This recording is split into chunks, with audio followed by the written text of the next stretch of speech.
Cubs baseball on CSN Chicago is presented by State Farm. A cool breeze coming in off the lake, but a very pleasant night, final day of August as the Cubs get ready for the stretch run.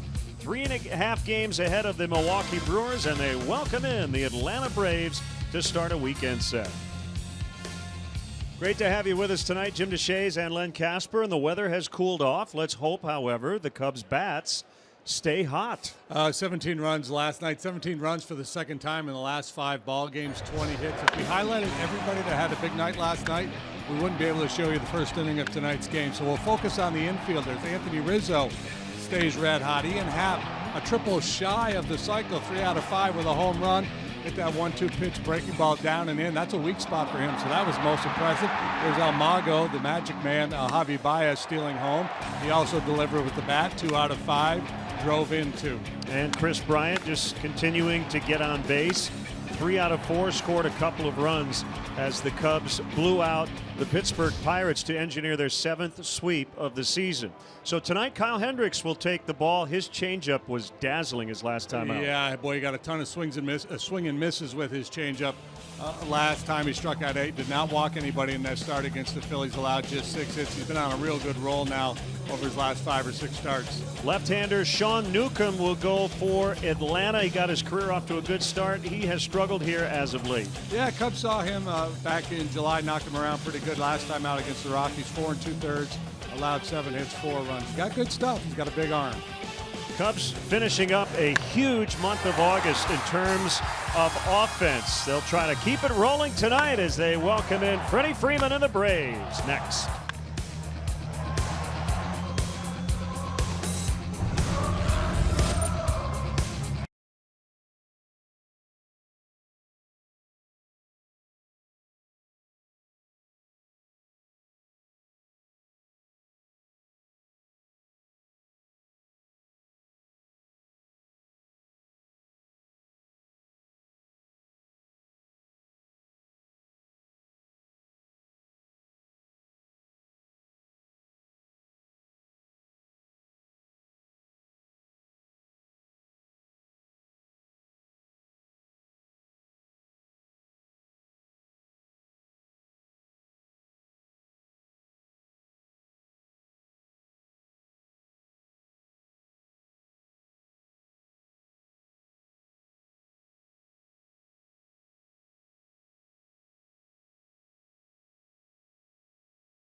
On CSN Chicago is brought to you in part by Lexus, who encourages you to experience amazing. Blue Cross and Blue Shield of Illinois, through it all.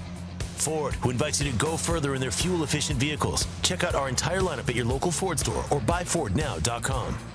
Menards, save big money at Menards. And Southwest Airlines, yes to low fares with nothing to hide. That's transparency. Mr. Casper, it's my first Cubs game. Put me on TV, please. There you go. Your wish is our command. Call me Len. It's a little breezy. Hopefully the fans here brought an extra jacket.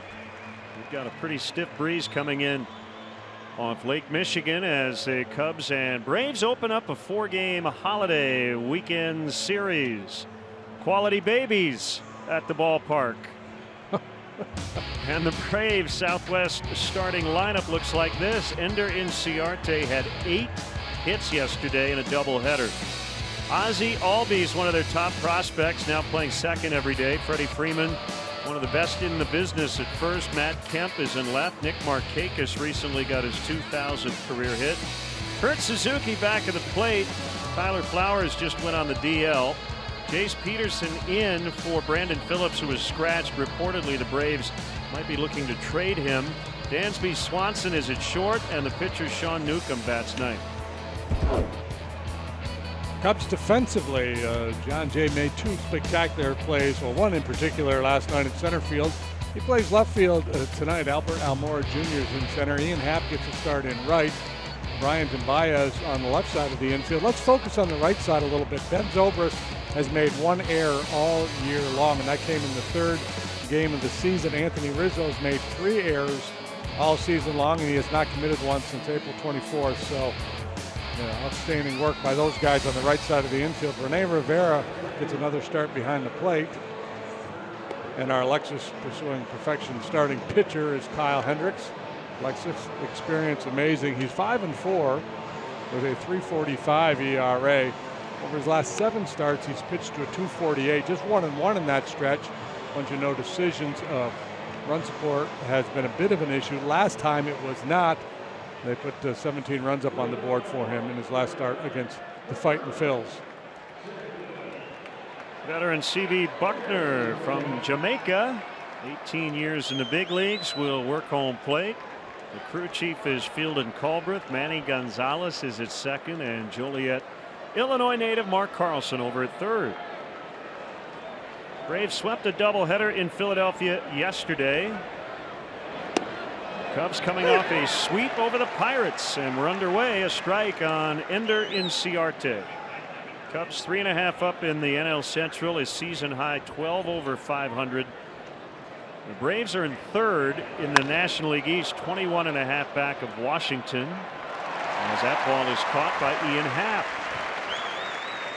68 degrees as we get started. It's autumnal. Feels colder than that.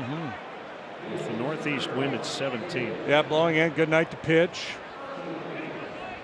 Braves club 11th in the National League in runs scored, 13th in home runs, and that's playing their home games in their new ballpark, which is very home run friendly. So not doing a lot in the power department. They hit for average. That's the one thing they do. Yeah, they're about major league average in terms of runs per game at 4.58. And they don't strike out a lot. They don't walk very often. Ozzie Albies. Young middle infield has been really good here offensively lately. We mentioned Brandon Phillips at the beginning of August. He moved over to 3rd to make room for Albies at 2nd. And Phillips was scratched from the lineup, and all kinds of reports are that he is pondering whether or not he wants to be traded. And this is the kind of second deadline in that. To be eligible for a postseason roster, you have to be in that organization by midnight Eastern tonight. As Albies takes ball 4.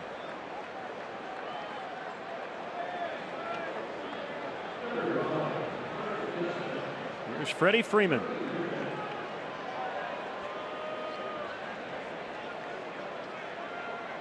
Remember Jeff Conine in 2003. With Baltimore, I think they were flying home from the West Coast when he was officially traded to Florida, like minutes before the September 1st deadline. We have all kinds of fun stories regarding this time of the year. You can still acquire a guy in September, but if you make the playoffs, he's not eligible. He's got to sit out. Yeah. Lead by Albies as Freeman takes a strike, 1-1.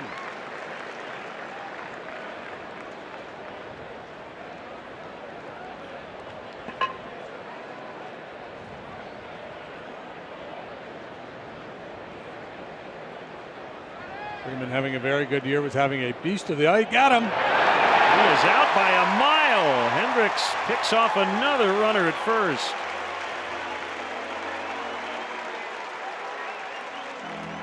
Yeah, base runners are 9 out of 10 when trying to steal against Kyle Hendricks, but that doesn't tell the whole story. That's the 5th man he has picked off this year.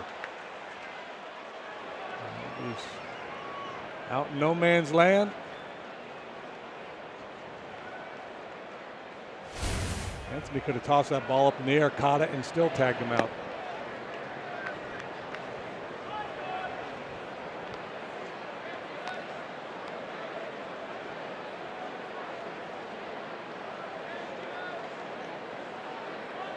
1-1 on Freeman. 2 outs, nobody on.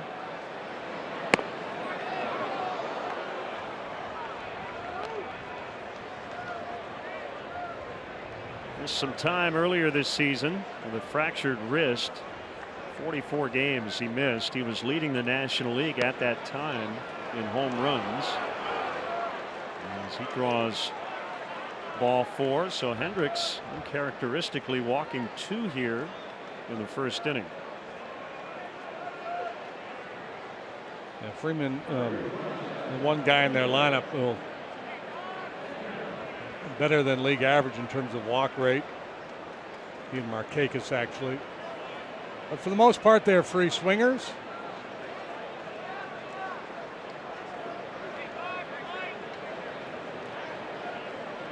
Fourth in the league in batting average, but just 9th in on base. Strike on a veteran Matt Kemp.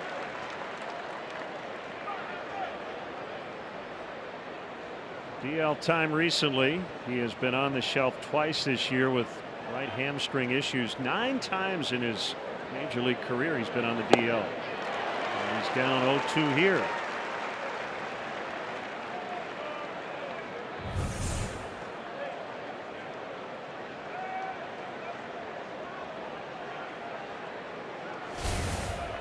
He turns 33 in about 3 weeks. Laid off that pitch. And it's 1-2. We would like to welcome all our viewers watching on Gridley Cable in McLean County, Illinois. Great to have you with us tonight.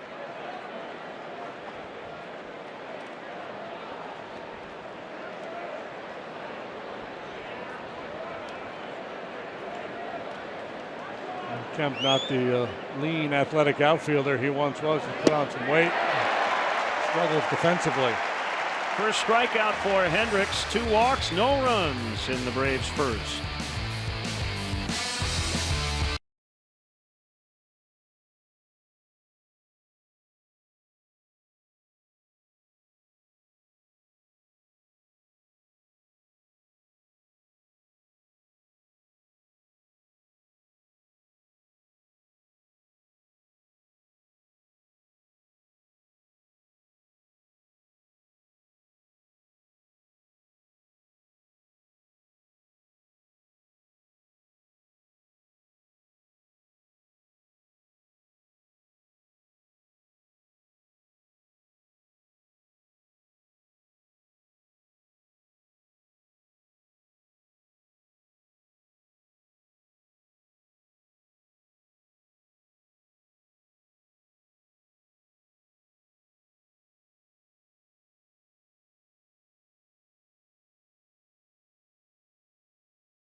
Big ones last night, a season high 20 hits.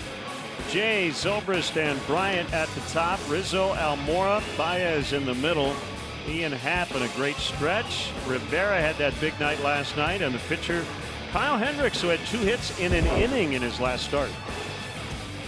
Braves defensively, we talked about Kemp. Used to be a very good outfielder, not so much anymore. But the guy next to him, Ender Inciarte, one of the best in the business, won a Gold Glove last year.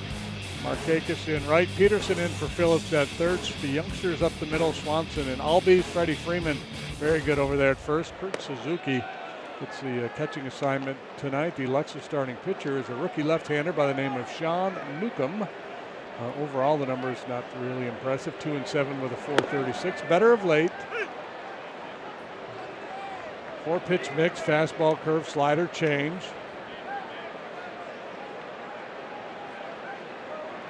1 to Jay. Misses. If Jay gets a hit here, Benny's Beverage Depot will donate $100 to the Greater Chicago Food Depository, and there have been a lot of donations here lately, including last night. And Jay led off the first with a hit and later scored. He went around, according to Mark Carlson, 2 balls, 2 strikes. Great slide into home plate and 2 excellent catches back to back in center field by John last night. It's a nice easy 95 there from Newcomb. 24 years of age, big dude, 6'5", 255. He was a first-round pick of the Angels back in 2014, and then November of 2015 was traded to the Braves in the Andrelton Simmons deal. Got a real good curveball.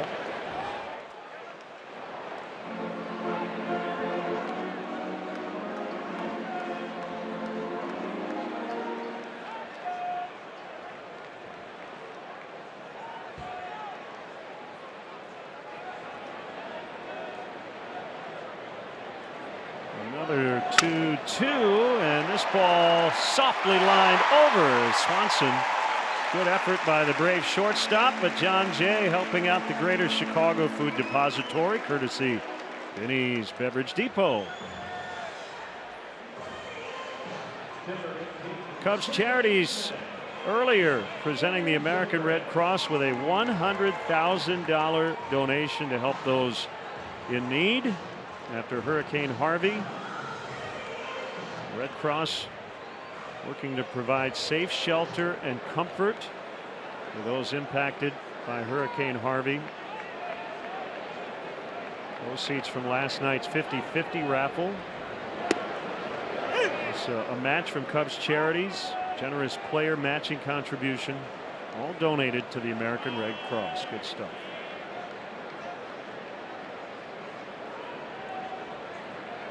One strike on Ben Zobrist. He bounces toward third. It's foul. And Newcomb will get a lot of swings and misses with his curveball. He'll also get ground balls with that pitch. Ben over the last 10 days hitting .333, 3 doubles, a couple of home runs.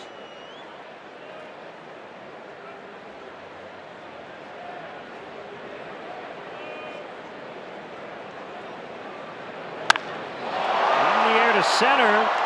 Inciarte back on it. He's got it on the warning track. Jay was already around second, but he retouched and heads back to first. Boy, on a normal night with the wind not howling in, that's a home run. Yeah, and knocked down. That play was a really good play and probably even better than it looked. This is a tough ball to track for a center fielder. Hit directly over his head, so you don't really have an angle. He just turned around and immediately started sprinting towards the center field wall. He was very shallow to begin with. Took one more peek to find the ball and then continued on. He's a tremendous outfielder. Yeah, won a Gold Glove last year. And here's Chris Bryant.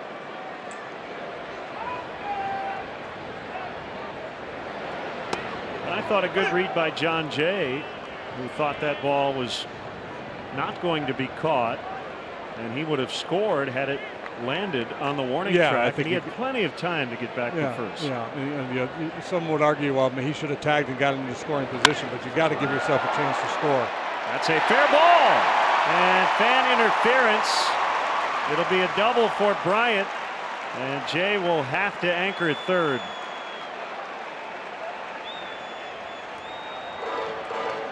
Chris Bryant constantly on base here lately, and the fan cost him an RBI because I think Jay scores on this ball.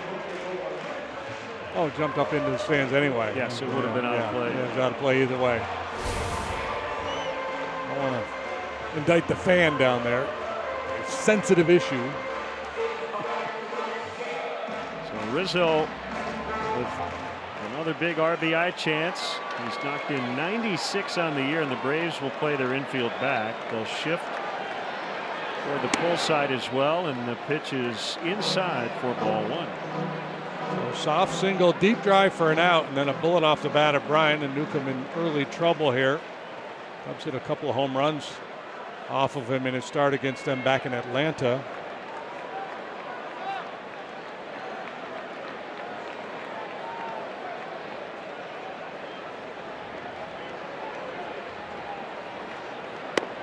It's a strike. Rizzo in the Pirates series went 6 for 10 with 4 doubles and a home run.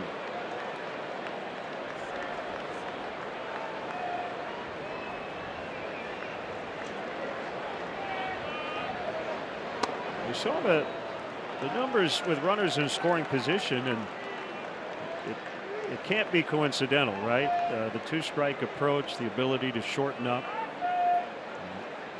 the lack of strikeouts. Yeah, obviously when you emphasize putting the ball in play, you've got a better chance of something good happening, even if you don't square it up.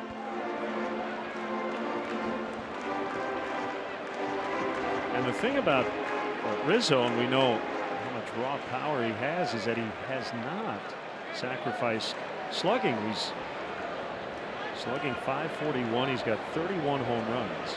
And he'll take his shots every now and again as he'll pick up RBI number 97 and a ground out to Albies as Jay scores, and it's 1-0 Cubs.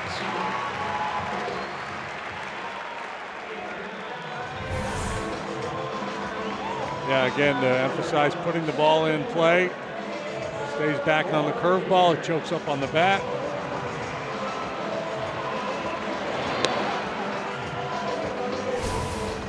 First blood drawn.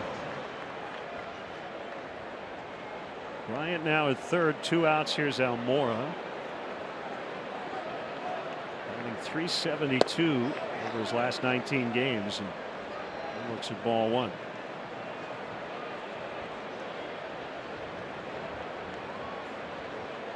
The Cubs are averaging 6.61 runs per game this month.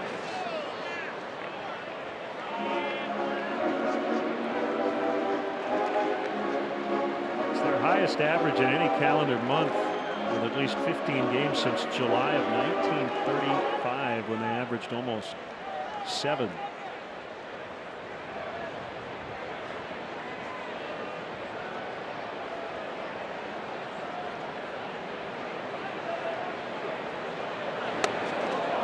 Badly, and Suzuki just saved a run. They've had some huge performances here lately. The 17 runs last night, 17 in Philadelphia. They went double digits twice against the Reds on the homestand, and then again in Cincinnati.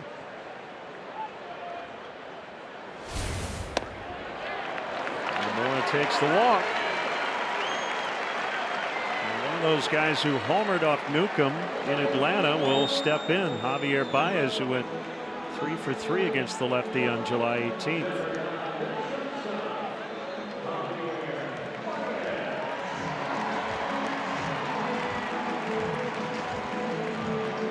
Two hits, 2 RBIs, 2 steals last night, including that crazy steal of home. Brian Snitker, Illinois native. Braves have had kind of a strange year. Off to a slow start and then got back to 500 on July 16th. Since that date, they have the worst record in the National League, 14-27.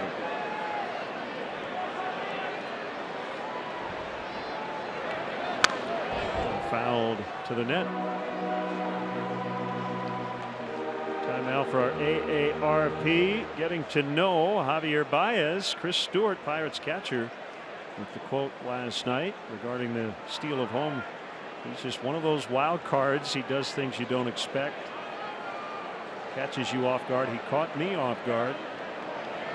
Baez admitted that it was a mistake. Now, he certainly made up for it by scoring, but he said I was a little too aggressive. Well, yeah, and then the ability to react in that perilous situation, though, he was so quick in his thinking. I think most guys, if they drifted too far off and got caught, they would have just locked up. He did a little stutter step and took off.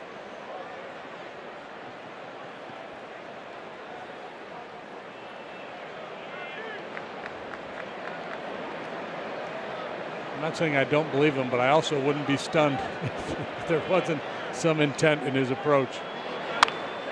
That's a base hit. Here comes Bryant, and it's 2-0. Javier Baez with a 2-out run scoring single.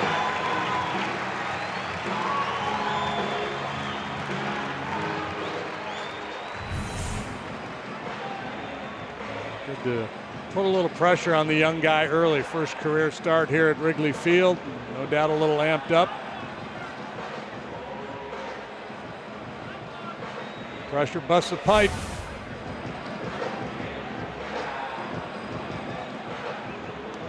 Chuck Hernandez, veteran pitching coach, out to talk it over with his rookie lefty.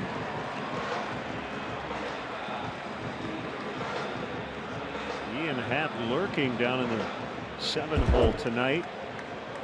Last night became the 6th Cub this season to hit his 20th homer. That's a new record, major league record. 5 Cubs 25 or younger have hit 20, and he's the fastest to 20 in franchise history. Game number 89. That mark had been held by Kyle Schwarber, who, by the way, hit 2 home runs last night. Schwarber hit his first 20 in 97 games.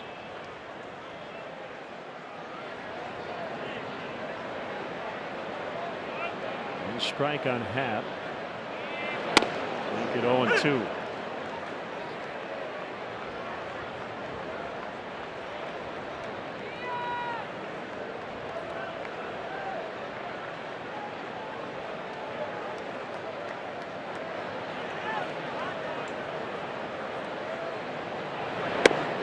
Called strike 3, first punch out for Newcomb, but the Cubs grab the early lead, 2-0 after an inning.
And Chicago is presented by State Farm.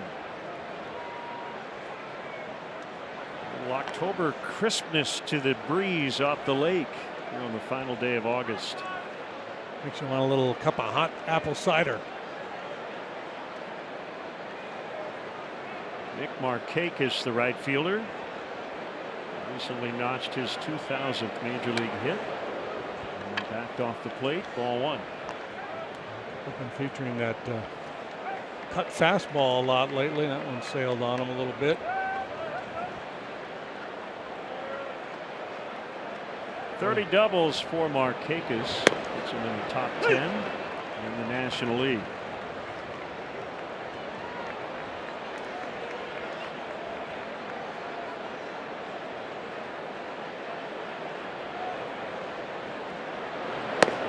Yeah, he did. He could not hold up. 1-2.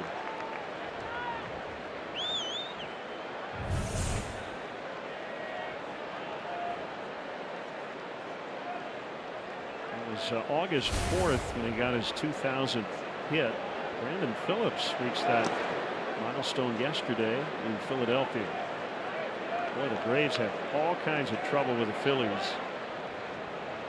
I think they still have 3 games left in their season series. Even after their sweep yesterday, they're 4-12 against the Phillies this season. Full count on Markakis.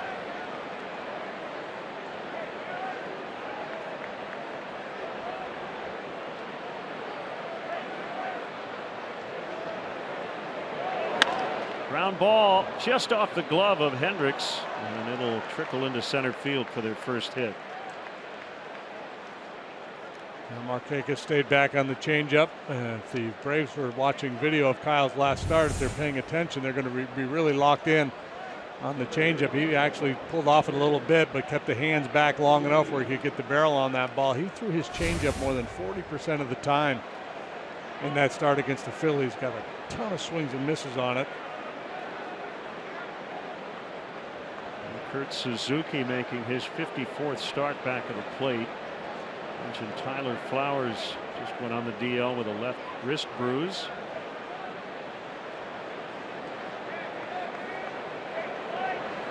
And the Hawaii native takes a high strike. They lost in all the offensive highlights last night. Jose Quintana was really good. His best start in a Cub uniform since his debut with them against Baltimore right after the trade. Ground ball to third. They'll try to turn it around the horn, and they will. Close at first, but they doubled up Suzuki 5-4-3. And not a lot of pace on this ground ball, so Bryant has to hurry, and then under pressure, Zobrist's able to make the turn. Get a strong throw off. They get him by a wee bit, but they got him. Good to see Chris Bosio, the Cubs pitching coach, back with the club. Missed the Pirates series back home in Northern California after his father Lou passed away. And the news regarding the Cubs rotation: John Lester will come off the DL on Saturday afternoon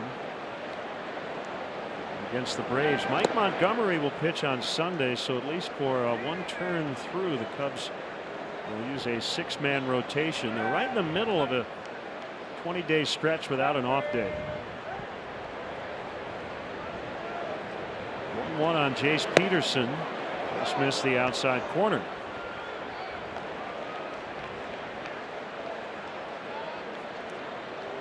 Be wary of the late insert into the lineup.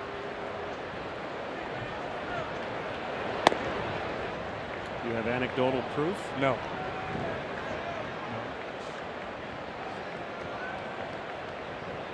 Yeah, we've talked about this before. Seems to happen a lot. The guy who wasn't supposed to be in there, somebody gets hurt, or in this case, a potential trade. Hey, you're in there, and he ends up having a big night. Well, he's on base here with 2 outs.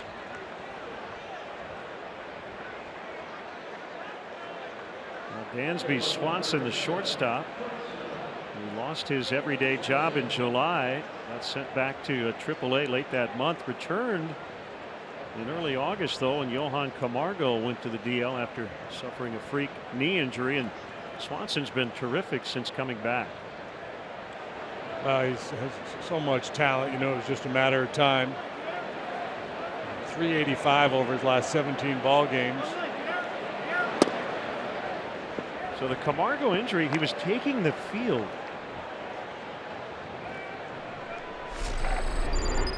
And he hurt his knee right there. The trip. Oh, the line, tripped on the line. Yep.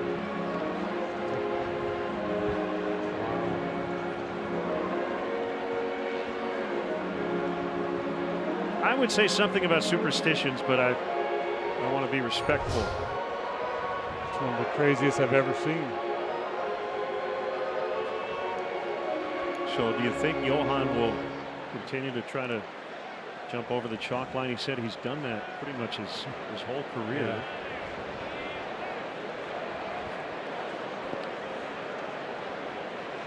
Yeah, I think, you know, he'll probably have to ease his way back into it. When he first comes back, he'll step gingerly over the chalk line, and as confidence grows.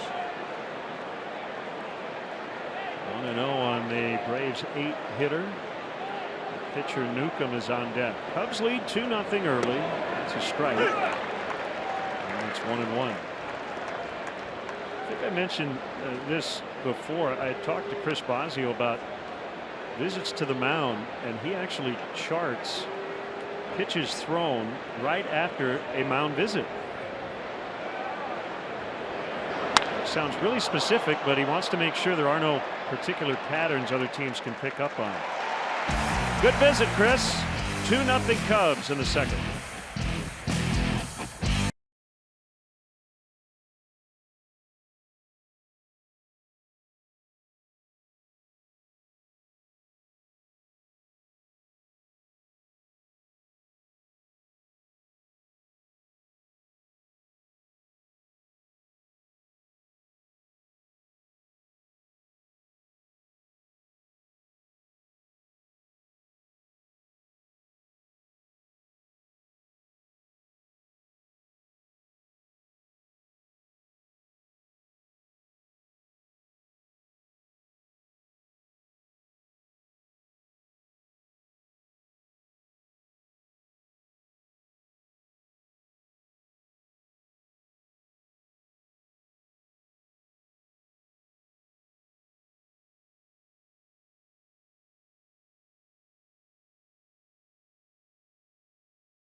Welcome back here to Wrigley. This is your Miller Lite game report. Cubs up 2-0 here in the second. And for any of you fans who were planning to come out to the Friday, September 7th game against the Milwaukee Brewers here at Wrigley Field, make sure you make note on your calendar that the game time has changed from 1:20 to 7:05. A big deal for a number of reasons. That's the first ever regular season Friday night game that the team has ever hosted here at Wrigley. It also is a big deal because it accommodates the team's schedule, having played a Thursday night game. They will in Pittsburgh, and there you saw what Mayor Rahm Emanuel had to say. Because this had to be passed, the city ordinance, there is a ban on playing weekend night games here at Wrigley Field, and the mayor wanting to make sure that these guys bring another World Series championship back here. I know, guys, Joe Madden says he wishes this were in place on a weekly basis, and interestingly, the Brewers not real happy about this. They vigorously objected this time change. So kind of intriguing that that's how Milwaukee feels about the time change. Yeah, you know, the Cubs are kind of the one team in baseball that have been restricted in terms of night games. As Rivera took a called third and not happy with C.B. Buckner's call. But, you know, I'm going to take it in another direction, J.D. Alrighty. And that is getaway days. The Cubs made the change because they're playing a night game in Pittsburgh the night before. And a lot of teams do it, and sometimes it's based on television, Sunday night game of the week.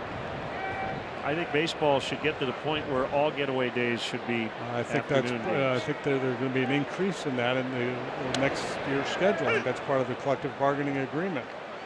Yeah, that's the right thing. Getaway days. The idea that the Brewers would oppose this is absurd, and I would imagine they feel pretty sheepish about issuing any kind of a public gripe about it, because it does not impact them in any way negatively. It's not like it changes their travel.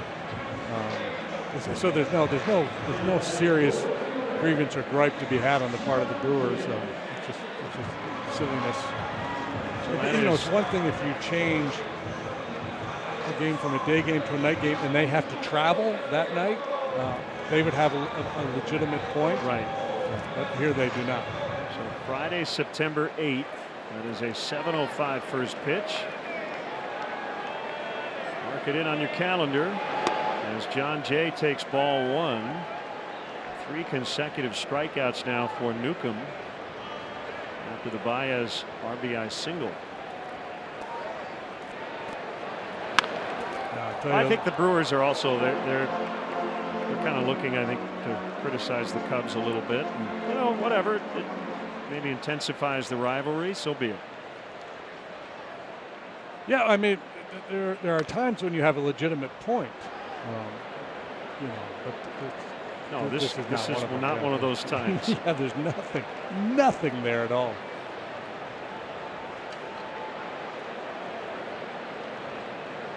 And howling in, Cubs lead 2-0 as Jay lines one foul out of play. And I know when I roll over Friday morning and get up and have my second cup of coffee, I'm going to say, hey, thank you, Mayor. Brewers hosting the Nationals tonight. Ground ball and through. Jay 2 for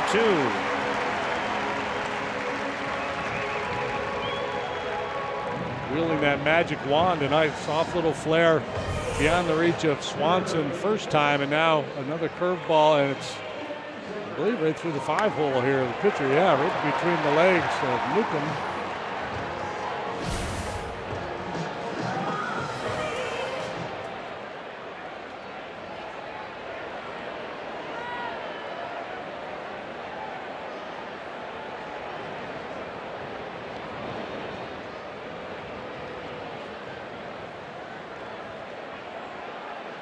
Swept the Braves in Atlanta. And a perfect 6-0 trip to kickstart the second half. Yeah, they really shut them down. Braves only scored 6 runs in the 3-game series. Cubs starting pitching on a very nice roll in the second half of the season. It's been really good this week. Arrieta, Montgomery, Quintana last night.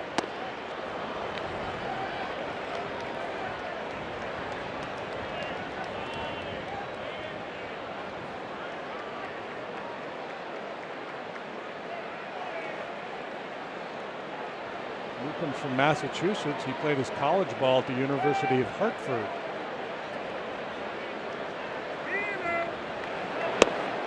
Swing and a miss. All 3 outs, strikeouts. Cubs lead 2-0 after 2.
Collision of comedy, theater, rock concert, and dance party.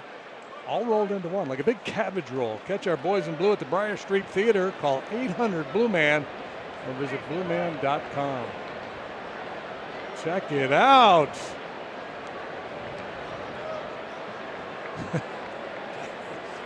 That is beautiful. Good look for us. Absolutely. 2-zip Cubs, third inning. The pitcher Newcomb looks at ball one. Ooh. CB. Sean Newcomb, that's not Joey Votto. Ball two. Hendricks has walked 3 here early. Yeah, and I think that's what the mound visit from Bosio came at a kind of a strange time. And I think he just maybe saw something mechanically or wanted to put a thought in Kyle's head. So Kyle out there last inning in between pitches, rehearsing his delivery a little bit. Just a little bit out of sync. We'll field this ground ball. Overhand to Rizzo for the out.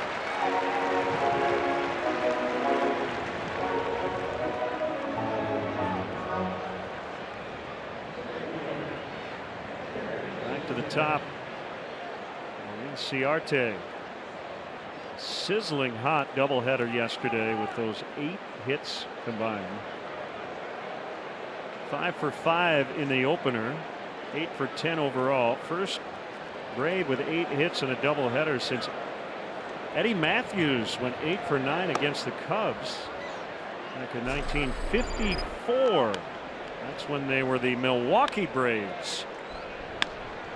You see, look at the lower body so quiet, just throwing the barrel at the ball. That's his game plan. 366 batting average in the month of August. There's 8 hits in a doubleheader, 1 shy of the major league record, and held by a number of guys.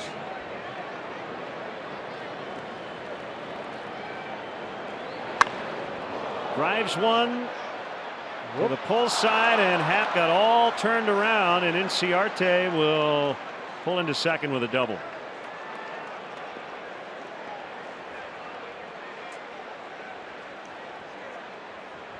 He lined out in that direction last time, and Ian just got turned the wrong way. It was well hit on a play that should have been made.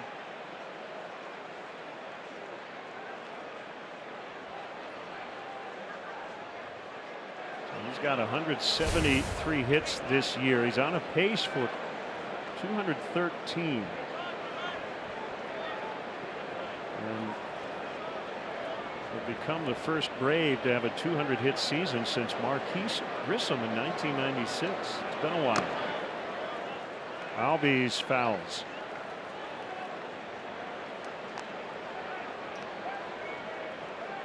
So this is a team, you know, in transition, right? They've got some veteran guys in their lineup tonight who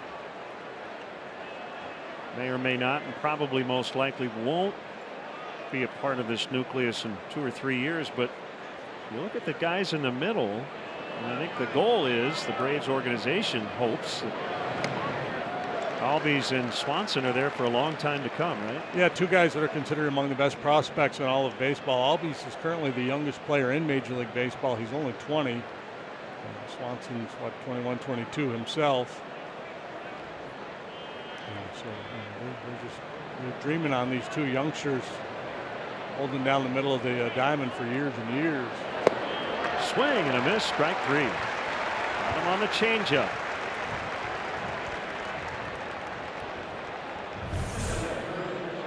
Albies, it kind of sums up your academic career, doesn't it?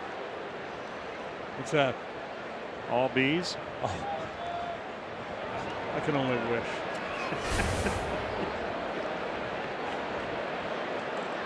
Well, they got another kid who just didn't quite make it. His last name was all F's. I had fate working against him from day one. Yeah, flamed out in low A ball. Mr. Blutarski, 0.0.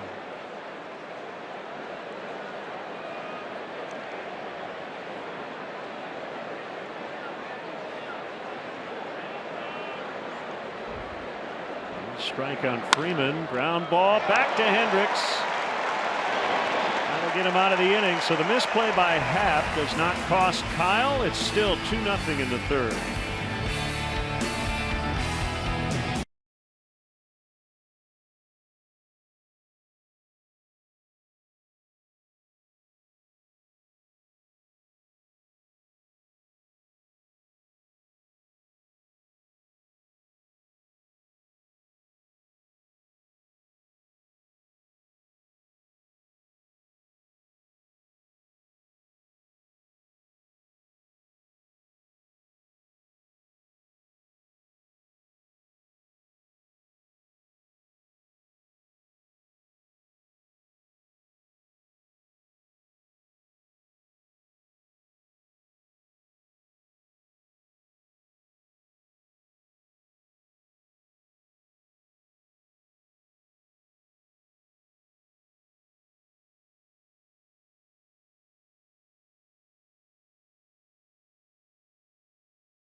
And a bump in the standings as they head back to Montreal to take on the Impact. Coverage begins at 5:30 with Chicago Fire pregame on CSN+.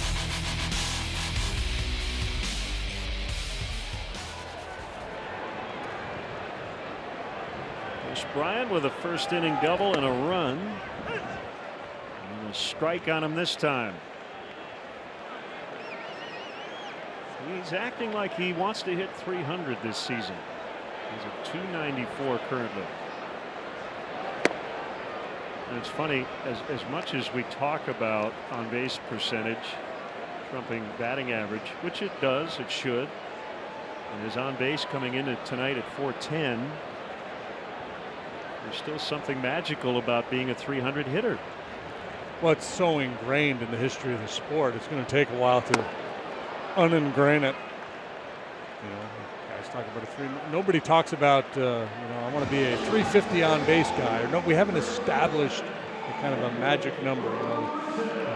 For years, it was bat 300, hit 30 home runs, drive in 100. Those were all magic numbers for a player in a season. Well, our buddy Jesse Rogers did a piece where he sat down with Joe Madden working on his lineups and kind of the special sauce the Cubs used to figure out matchups and the like. They kind of base it on batting average, right? So for Joe, when he looks at something and it says 300, yeah, they do the convert it into that because that's yeah. what you're used to seeing as a baseball guy. So basically, whatever the formula they use, if a guy comes out to 300 or better, then it's a good matchup, and if it's less, then it's not as good of a matchup.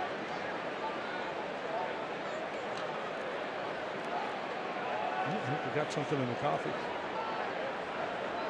Clouds, perhaps. Hitters count here as Rizzo takes ball 3. Well, if the 2-strike approach is to choke up and be quiet and use the hands, the 3-0 approach is down on the knob, big load, big swing. And I saw the leg kick. He was ready to turn it loose, and pretty good pitch. But CB didn't like it. Second walk issued by Newcomb. Hey, Cub fans, start your Labor Day weekend right here at Wrigley Field. Hey, this is Labor Day weekend. Tickets are still available for this series with the Braves, especially tomorrow afternoon's matchup. Visit Cubs.com to secure your tickets today. Jump on them. Come on out. Should be fun. Mora walked into first. takes a look at ball one. Something on Twitter today or online. Today is, there's like national something. Every day is national something. Today's National Eat Outside Day. Okay. So the ballpark would be a perfect venue for that. Did we not? What was our national day? National Red Pants Day? And we had another one earlier this year. Invented a couple of those over the years. What it was. I always look forward to national talk like or international talk like a pirate day.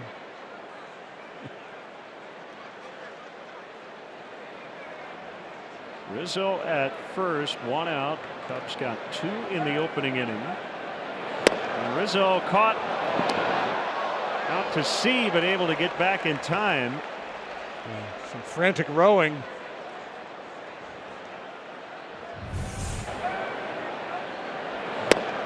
Had a notion, and so why did he stop? I think he just realized he didn't get a good jump and said, "This isn't going to work." Well, he made the right call. He got back in time as Almora went around. 2 balls, 2 strikes on Albert. I mentioned the University of Hartford. Sean Newcomb, the highest draft pick ever in that college, 15th overall in the first round by the Angels. Jeff Bagwell played his college ball. Jeff was a 4th or 5th round pick, maybe. Don't have many players that have gone on to play Major League Baseball. Pause at the set. And Almora will foul out of play. Hometown is Middleborough, Massachusetts.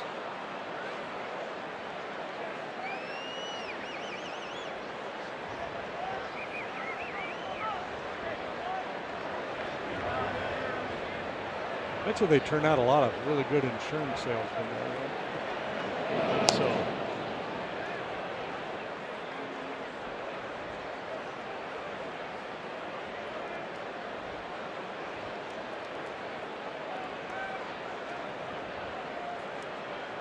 Finish sports teams, local teams, high schools there, the Hartford Premiums. The adjusters. The University of Hartford are the Hawks. The Hawks? The Hawks.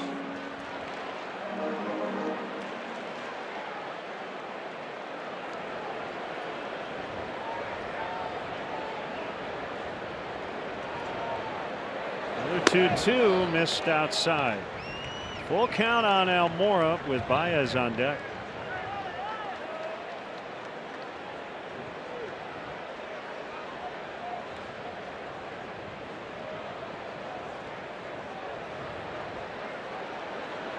Rizzo not running, and a ground ball to right.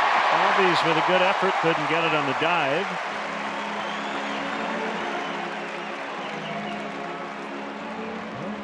They go again. They can reach for Almora. They're playing for the double play, so he's got a little room to work with on the right side. It's a good pitch. It's a changeup. Stayed up a little bit.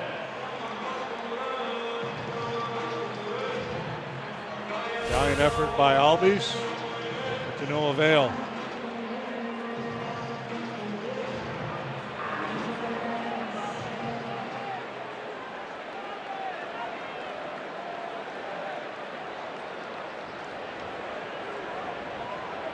Knocked in the Cubs' second run in the first inning.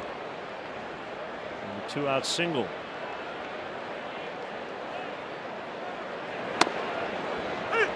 Takes a fastball for a strike. The Dodgers got swept in a series for the first time this year at Arizona. 8-1 Diamondbacks. Zach Greinke got his major league leading 16th win. Dodgers have dropped to 50 games over 500. Yeah, they've lost 5 in a row.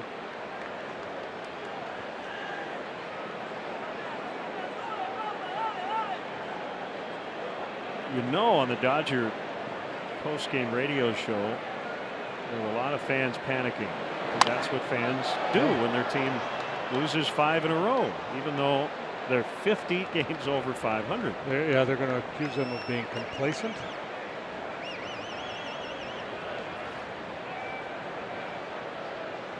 Dave Roberts got dumb all of a sudden. Clayton Kershaw will return to their rotation tomorrow night to face the Padres. Swing and a miss, strike 3. So Baez retired, and man, the last 6 outs and strikeouts for Newcomb. The Cubs are celebrating Bud Fridays in the Budweiser bleachers all season long, and tomorrow Budweiser provides a Cubs printed bill cap to up to the first 5,000 early arriving fans 21 and older in the Budweiser bleachers. Get here early. For details, visit Cubs.com/Fridays. That's a strike on Ian Happ.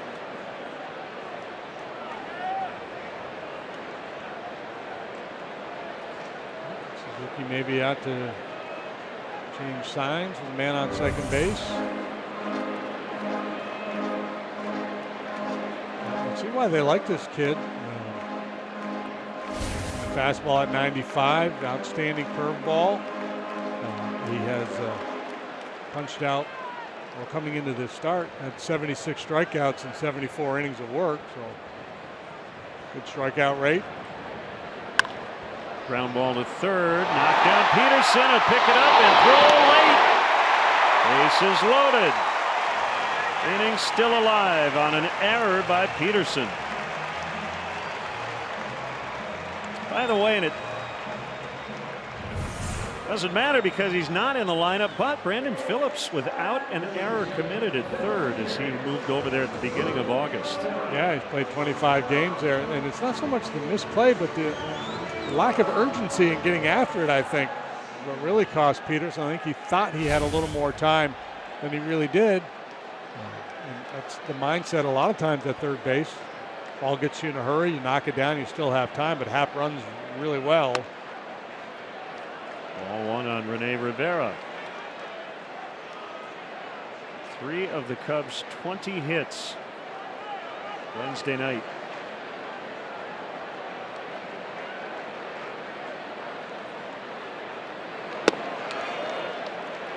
Two and 0 with the bases full.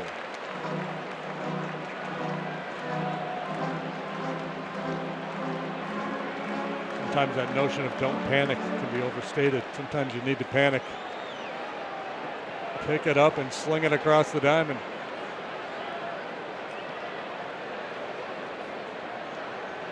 I recall a conversation around this time of year that you and I had either last year or the year before, and talking about teams that are kind of on the verge of dropping out of the race. And I think you said it. It's kind of like sometimes you just like to hear a manager say, yeah, we're panicking.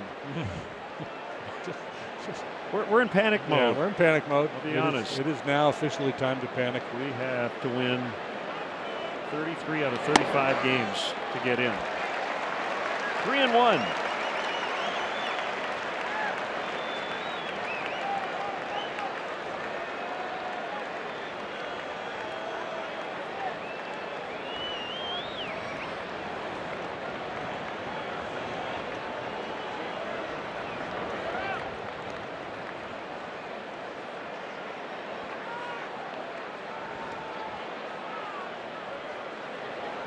Should be out of the inning, but an error keeping the Cubs alive, and they score a run as a result. And Peterson just lowered his head as that pitch was called ball 4. It's 3-0 on the bases loaded walk. Yeah, that is a big part of it too, right? Errors obviously hurt, but sometimes you need a pitcher to pitch around an error. And he had the 8-hole hitter up there, and he just did not make a competitive pitch on 3-1. That's a pretty easy pitch for Rivera to lay off of.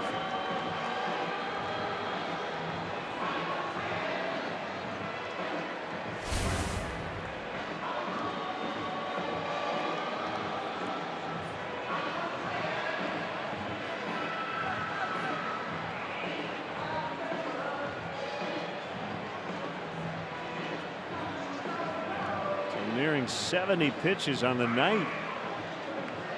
And here's Hendricks. Yeah, well, Kyle, single and a double. He ripped a double to right center in his last start. Yeah, both in the 7th inning. Be ready to swing it right here. It was. First Cub pitcher to have 2 hits in the same inning since Carlos Zambrano did it in 2003.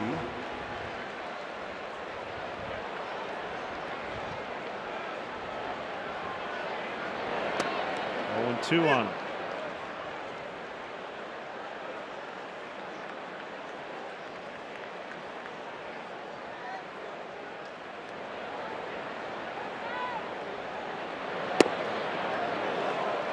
Suzuki not putting any fingers down. He's just flipping his hands. It's fastball. Let's go.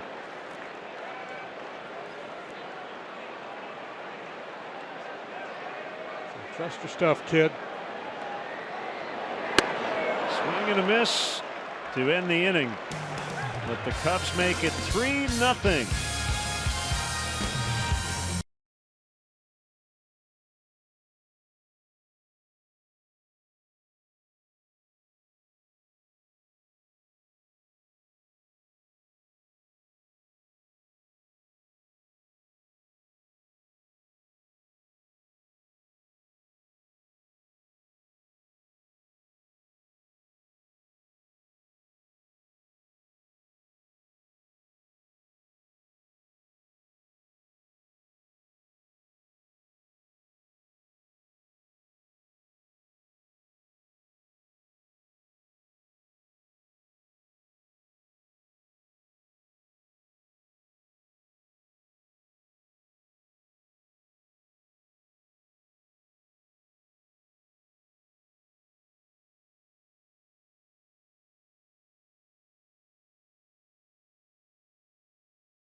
Chicago's first responders by supporting Kyle Schwarber's inaugural block party event Sunday, September 10th. It will feature premium meats, straight off the flame, delicious appetizers, signature cocktails, and an exclusive live and silent auction. Guests will play lawn games, listen to live music, and hang out alongside Cub players and first responders in attendance. To buy tickets, it's Cubs.com/block party. Now Hendricks with a 3-0 lead. Braves bat here in the 4th. Matt Kemp struck out in the 1st. Sinker at 85 on the outside for a strike.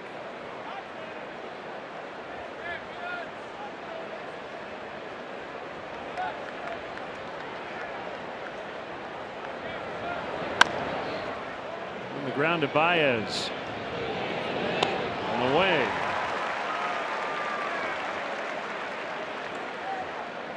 Well, the Astros have headed home finally. Beat the Rangers 5-1 in Tampa Bay today.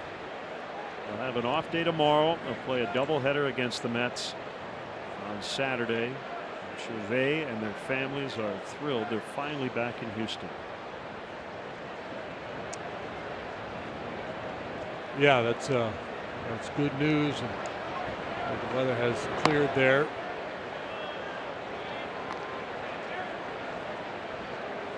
And it looked like initially, right, the weekend series with the Mets was going to be played in Tampa, but obviously they were able to make an adjustment and get back home. There's a 1-0 to Markakis. Make it 1-1.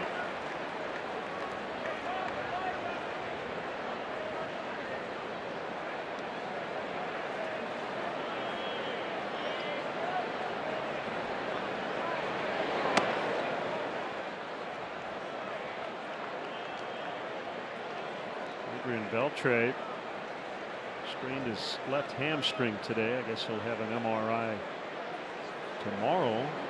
Addison Russell had an MRI in his foot as he had his rehab assignment cut short. We have not heard the results of that.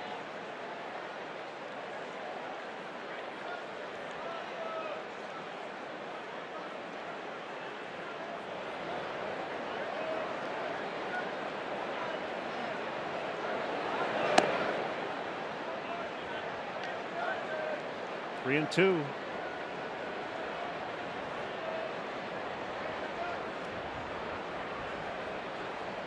3-2 changeup last time. Markakis ground ball up the middle for a base hit. Rizzo can't get it. Markakis is 2 for 2. Again, it's on a changeup.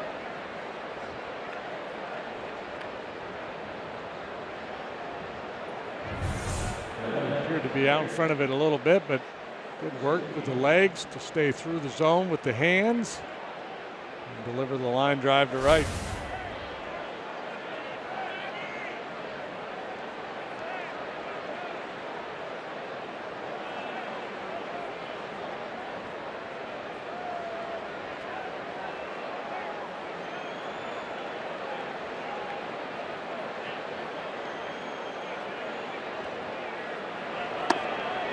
Suzuki's former teams won on a bases loaded hit by pitch today. Max Kepler got plunked with the bases loaded. Twins beat the White Sox 5-4 in Minneapolis. They've won 4 in a row.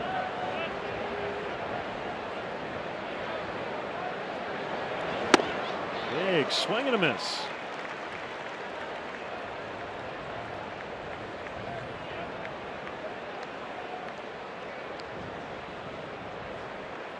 The last Twin to get hit by a pitch to end the game was Paul Molitor in 1996. He's the current Twins manager. They won 20 games in August. They have the second wild card spot right now, do they not? The Yankees, and then I believe the Twins. They do.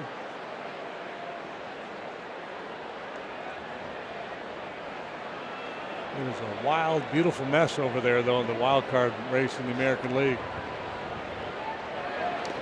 Swing and a miss. Suzuki is out. Markakis holding at first.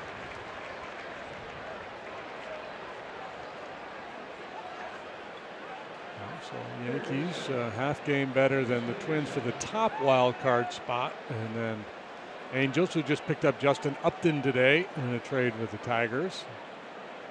Baltimore, Tampa still very much in play. Not listed Seattle and Kansas City starting today 4 games back.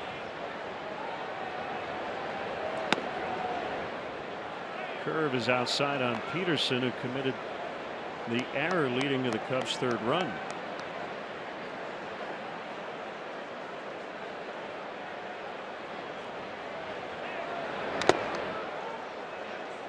A loud noise, got the shin guard of the home plate umpire, and looks like CB Buckner is going to have to do a little work to get it back in place.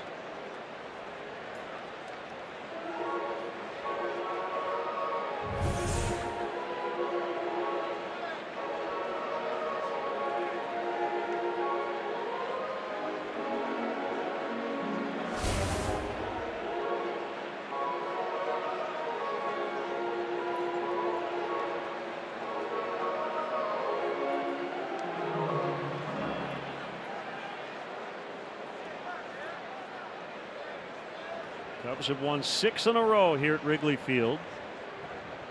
Overall, 29-15 since the All-Star break.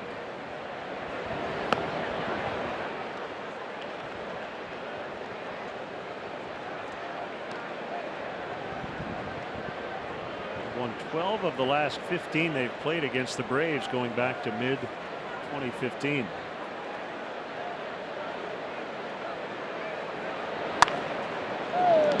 Foul.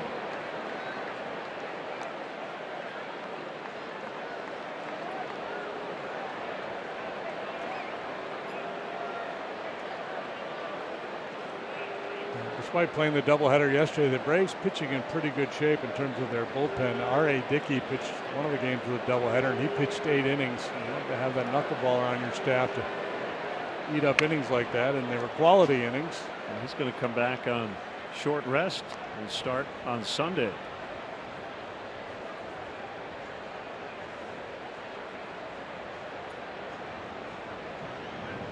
They've got plenty of options. They're carrying an 8-man bullpen.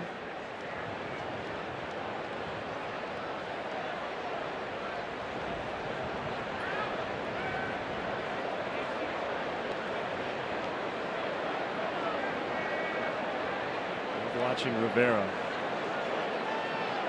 You know what that was? That was a Jace pitch. A Jace pitch? Instead of a Chase pitch. Jace Peters. If I have to explain it, it doesn't work. 3-0.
Insider at csnchicago.com, presented by Nationwide agent Jeff Vukovich.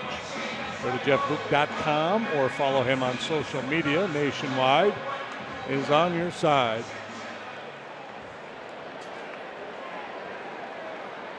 Cubs lead this ball game 3-0.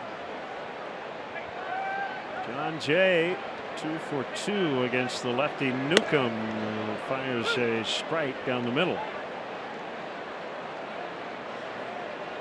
Cool night. Temperatures in the mid to upper 60s with a lake breeze.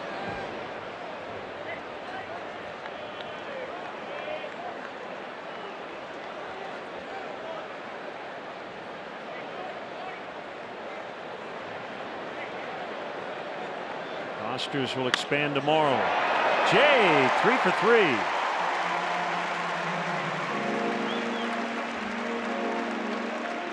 Jay is among the league leaders in line drive percentage, and line drive is going to lead to high batting average. He doesn't hit it into the seats very often, just a couple of home runs. This is his approach. Short and sweet, use the whole field. A lot of times you see him shooting that ball to left, times straightaway center. 3 times tonight for Jay.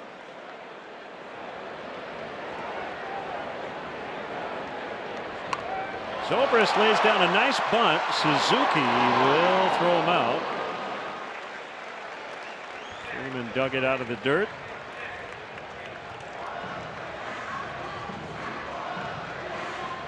I assume he was given a sacrifice. Yeah, sacrifice. Rosie gave him a sacrifice. That's the right call. He wanted more, but one of those deals where best case scenario, you get a knock, and if you get the bunt down, at least you get him over. Stay out of the double play. Zoe has not had a lot of luck from the right side of the plate this year. Although he did hit that deep drive first time up tonight. Bryant with Jay at second. Ground ball. Freeman will backhand, and he'll take it to the bag for the out. I want to mention tomorrow through Sunday, Hall of Famer Fergie Jenkins will sign autographs at the new Western Gate by the park at Wrigley to help raise money for the Ron Santo Diabetic Alert Dog Foundation. Fergie and other legends will sign each day through the 7th inning. So make plans to visit them. Ron Santo's foundation helps provide specially trained alert dogs for children with diabetes and their families. For more information, it's ronsantofoundation.com.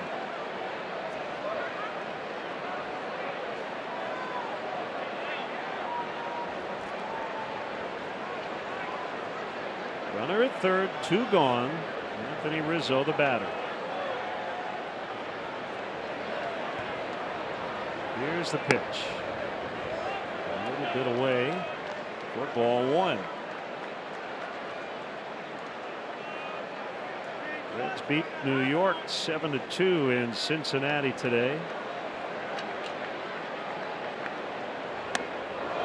Scooter Gennett homered, knocked in 3. Joey Votto hit a home run in the 7th inning, and afterwards he gave a bat and a jersey to a 6-year-old fan he met last week through the Make-A-Wish Foundation. Pretty cool. Like during the game, right? Yes. Yeah. Young Walter Herbert. Cold foul. Good hands down there. Tough hop. Got the luge set up now. Got the 2-man luge going.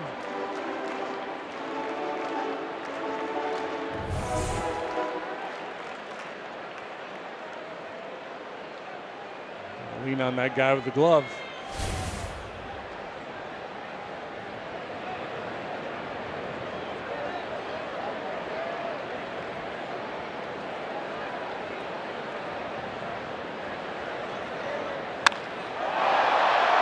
Inciarte will make the catch. Got a great jump on it. That's why he won a Gold Glove last year, as he robs Rizzo of extra bases. 3-0 Cubs after 4.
Great 2016 World Series ring donated by Jostens.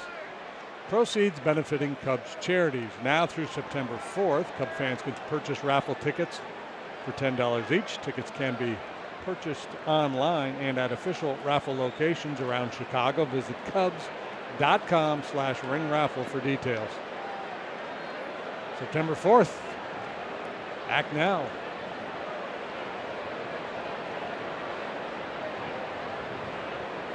Swanson, Newcomb, and Inciarte against Hendricks here in the 5th. Curveball inside. They came prepared. He gets the Arbor Bush Lookalike Award.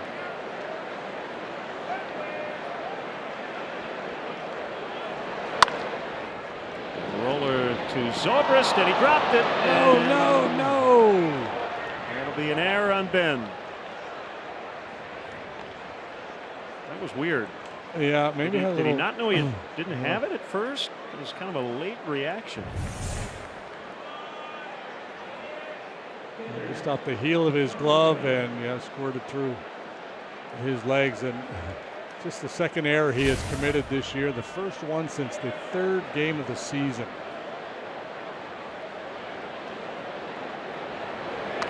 Bunted by Newcomb, picked up by Bryant, and he'll get it to Zobrist. A sacrifice for the pitcher.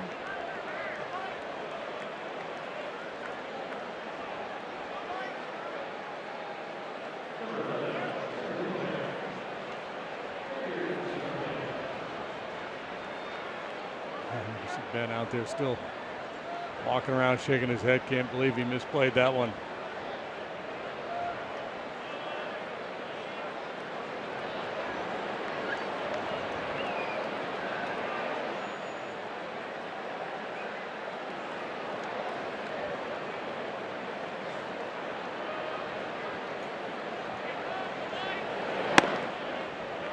What happened there? I don't know. I think, you know what I think happened? I think CB had got something in his eye, because the flinch, it looked like he was going to call it a strike, but I think what happened was when the ball hit the mitt of Rivera, something popped out and got both guys. Both guys are, Yeah.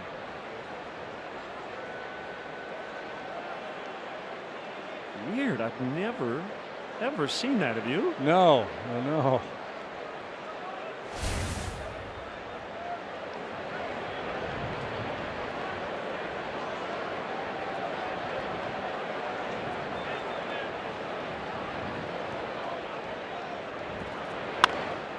Ground ball not hit very hard, but another chance for Zobrist, and he'll get a hustling Inciarte.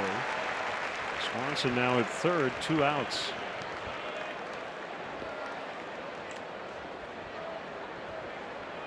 We'll bring up Albies, the switch hitting second baseman who has walked, been picked off, and has struck out.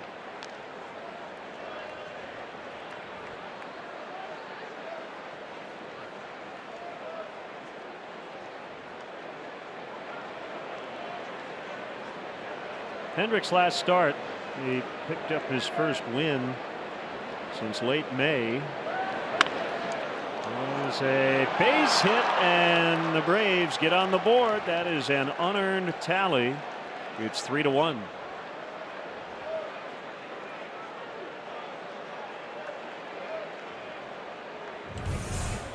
Fourth hit of the night for the Braves. It comes on a changeup.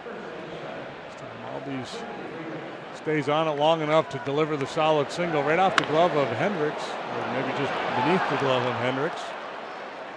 Speaking of Albies, I got a funny tweet earlier. It said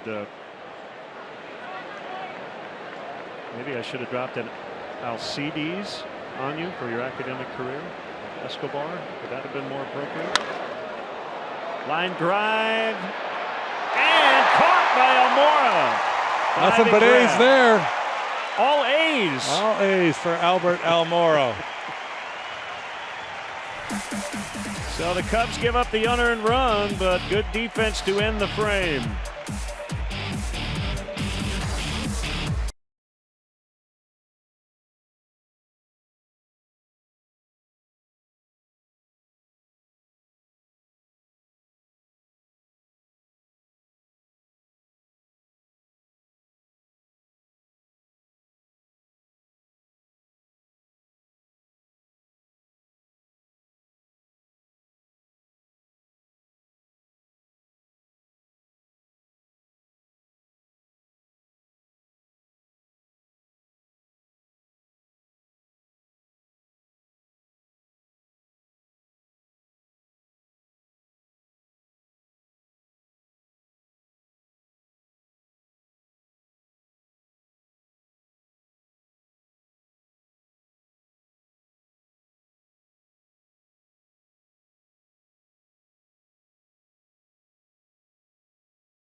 Great catch to end the top of the inning. Will lead off the home half. And Mora sends one high in the air out into right center. Who wants it? Markakis fell down and still caught the ball. Wow. Wow. He's lucky he didn't blow out a knee. Yeah, well, he's trying to set his feet there in a very windy night. A great concentration. Speaking of, spectacular play by Almora at the top half of the inning. StatCast powered by AWS. The center field play we've seen the last couple of nights with Jay last night and Almora and Enciarte here tonight.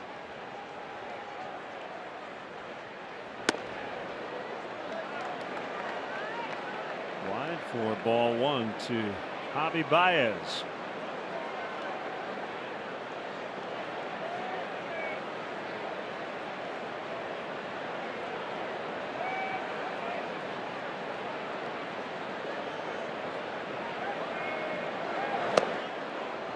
Cut and a miss.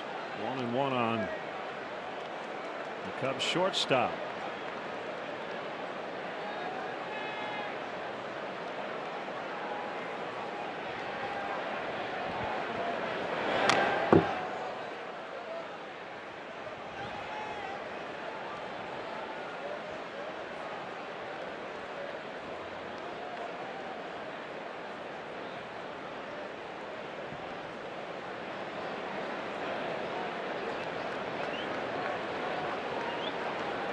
On deck, 1-2, rolled foul.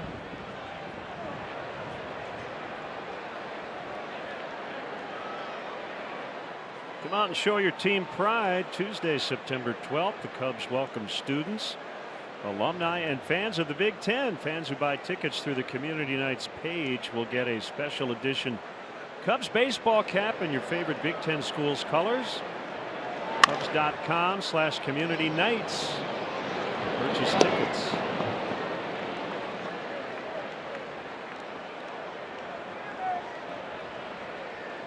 Two gone now. Ian Happ.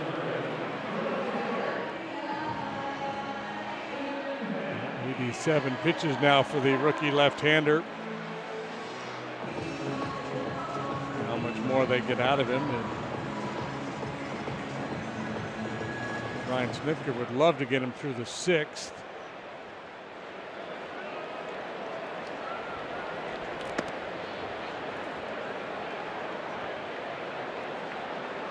Gets Happ here, he'll have 8-9-1 due up next inning, so he'd be in pretty good shape to do that. They've used 9 different starting pitchers this year. They had Bartolo Colon for a time. Colon made 13 starts for them, had an ERA above 8. He's now pitching for the Twins. Pitched today, as a matter of fact.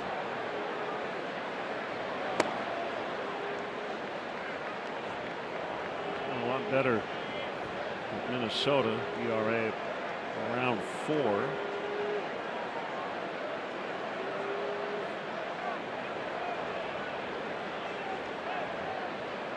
Deep breath by the southpaw. Here's his 2-1. 2-2 on Happ.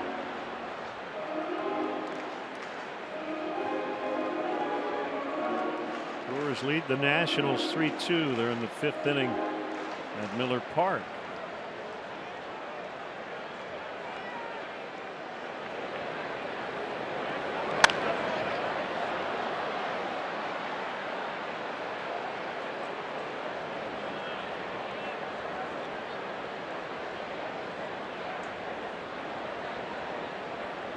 Good lid. Got all the colors of the Big Ten in one cap.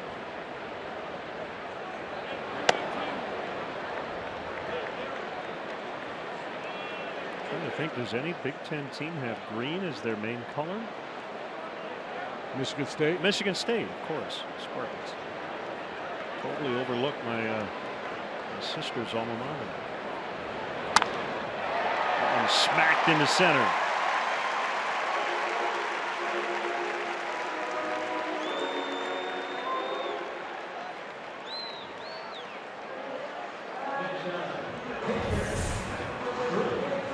changeup. Yeah.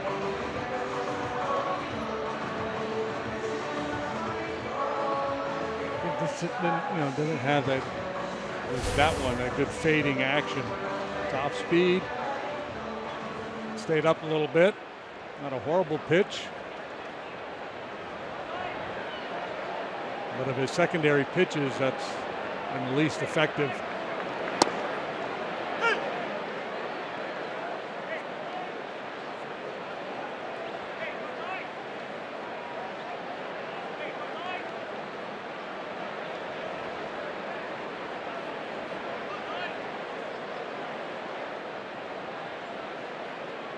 Situation where you might be looking to run tougher with the lefty out there.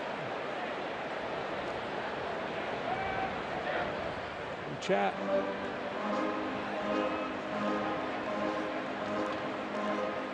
was thinking with Bartolo Colon made his big league debut in 1997. This Albies kid who's playing second base for them was born in 1997.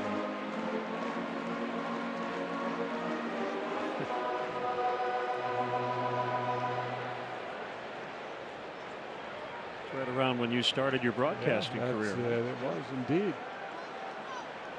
At the start of the year, they had Cologne, 44 years of age, R.A. Dickey, 42.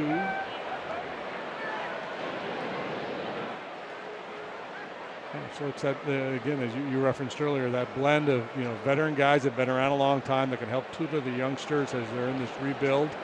Just moved into a new ballpark this season.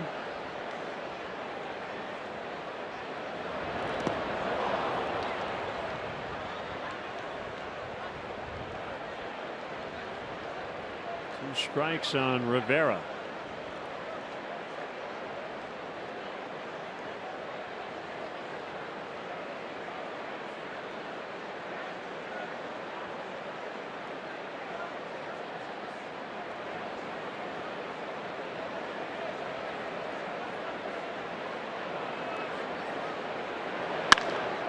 Line shot, base hit. And Rivera the last two nights has done some fine work with the bat. Bases loaded walk and a single tonight. 3 hits last night. He's a guy who throughout his big league career has not hit for much average, occasional power. It's been the story this year as well, but 3 knocks last night. Just solid approach here. He likes to hit the ball the other way.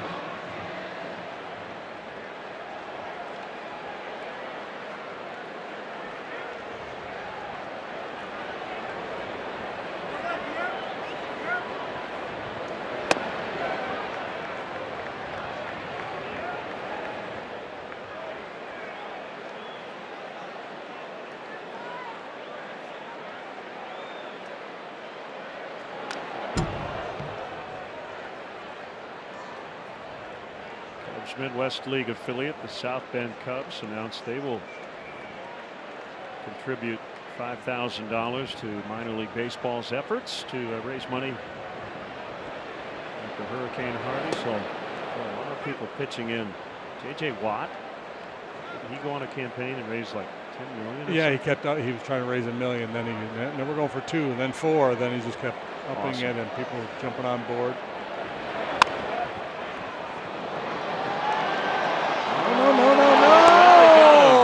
He got lucky. I don't know what he was thinking. Was looking around for a place to throw the ball and then realized I can get the pitcher at first. Must have forgot the rules there momentarily.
Welcome back here to Wrigley Field. We were just talking about the Big Ten a little bit, and yes, college football season is underway. A bunch of the Cubs checking in on some of the games. We were just looking for Kyle Schwarber in the dugout, but we can't find him, and I'm guessing that's because he might have gone in to check out the Hoosiers score, leading 14-13, mind you, over Ohio State.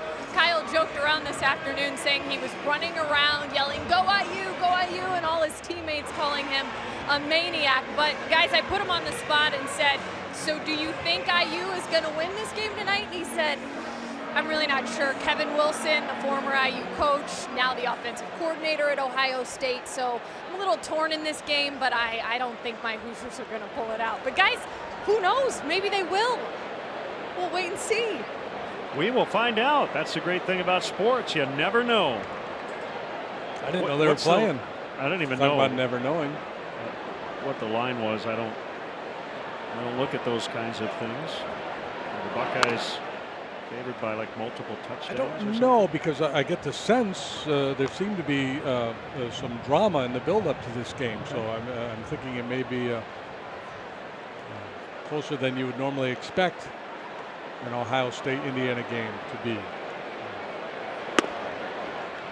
Kyle Schwarber, Ohio State expressed some interest in Kyle as a football player coming out of high school. There's Jason Mott, who's stepping off a little 5-yard infraction right there, as a matter of fact.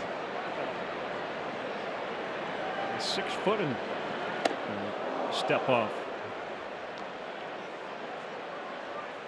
1-2.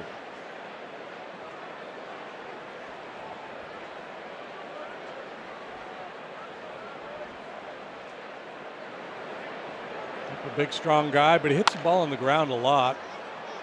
Better when he stays through, as he did there. Leads the league in grounding into double plays.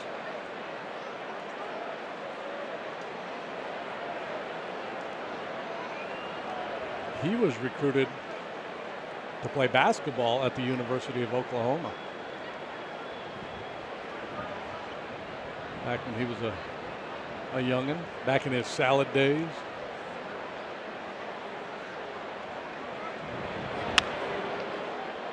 Called a just foul. I want to wish a happy birthday to the Bob Father. A vendor here at Wrigley Field for over 30 years, I guess, celebrating a birthday today.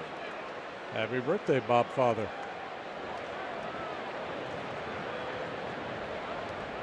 Told the Ohio State was favored by 3 touchdowns. Oh, okay.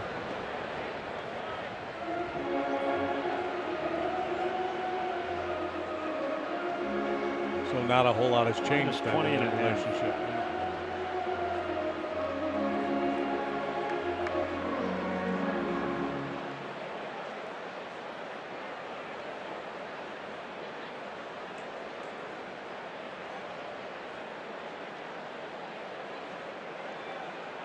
One and 2 on Kemp, the pitch. There's a ball on the ground, as you mentioned earlier. We'll throw him out. One away here in the Braves' 6th. Kemp 0 for 3. Welcome to the Cubs family, world champion babies. Hey, there's a world champion quality baby right there. The newborn fan club is the perfect gift for parents of young Cubs. Receive a custom birth announcement on the Wrigley Field marquee, personalized Cubs birth certificate, new pinstripe baby beanie, and Cubs Rookie of the Year onesie. Visit Cubs.com/kids for more information. Baby came all the way from California. It's a lot of crawling. Boy, are my arms tired. Markakis 2 for 2. Both hits have been singles. Baby went from the coffee table to the recliner, all the way from California to here. Curve at 73 is a called strike. Kyle's from Southern California. Pitched collegiately at Dartmouth.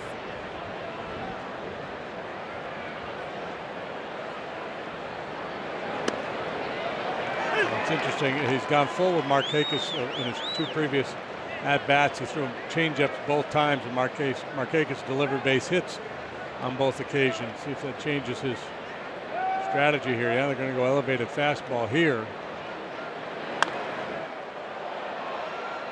I don't recall seeing any curveballs from Kyle tonight. Fastballs, changeups, cutting both the changeup and the fastball. I'm sure he's mixed in a couple along the way, but I don't remember them. Yeah, I threw one to start this at bat. He's thrown a couple early in the counts. I was reading about babies. I didn't see it.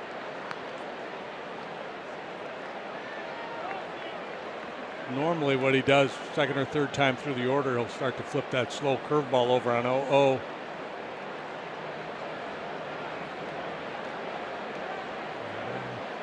Not only calling for that high fastball, but trying to sell it. And Hendricks is I'm going to go back to that changeup. Third time's a charm. 3-1 on the ground out. And that will bring up Suzuki.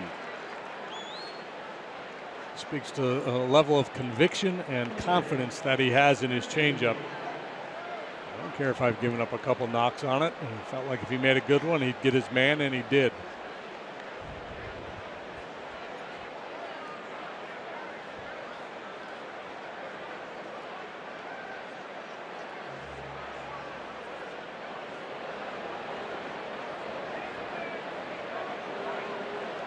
Suzuki grounded into a 5-4-3 double play in the second. He struck out in the fourth.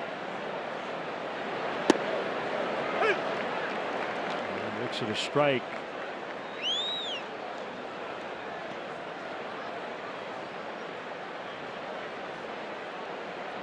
Not real happy with that call. No. And you can see why.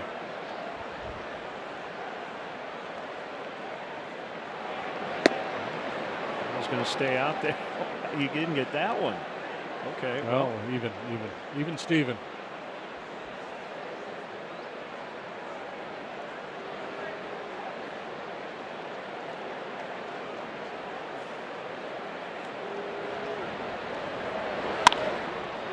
On one hop, Baez backs up on it. Lots of time and fires a strike to Rizzo. Bottom of the sixth, Cubs 3, Braves 1.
Gig it time moment. It is powered by Xfinity.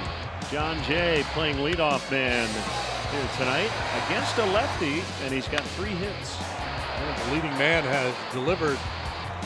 He's been good against lefties all year. He's been good against lefties in his career. He's going to face a righty now, and a former teammate in St. Louis and a former Cub, Jason Mott. Good to see Jason back here at Wrigley Field. Long and winding road of his baseball career now brings him to Atlanta, where he has pitched 40 times. 1-0 with a 3.60 ERA. The frenetic Jason Mott. Tossed the ball scratch the beard. There you go. Flip, flip. A lot of cutters.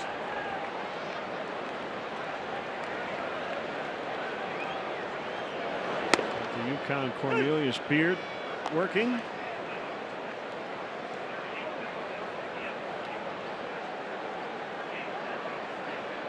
Pitch count got Newcomb 101 pitches made in his 5 innings. Yeah, those 2 hits after 2 outs last inning pretty much shut him down. Had he gotten half to finish the inning, he would have had Rivera Hendricks do up this inning and probably would have gotten a chance to go back out. Got up to 100 pitches, lineup turned over. A guy who has already had 3 hits against him would have been leading off the inning. So for all those reasons, Brian Snitker said, you know what? Give me Yukon Cornelius.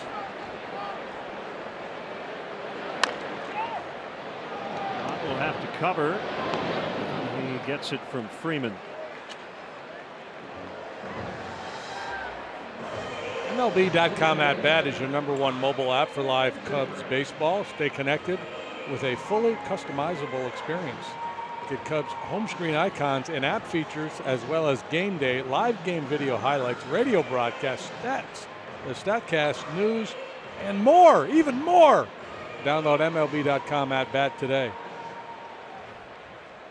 Got a lot of nerve changing that read this late in the year. There's big words like customizable in there. Wow. Jason's fired up about something. I'm happy with the release. First pitch.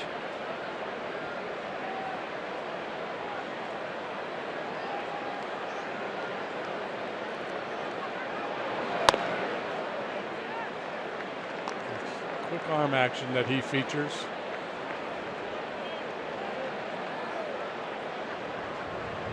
He just tapped the back of his hat with the rosin bat. Yeah, that's what's that? A little rosin up there for future use.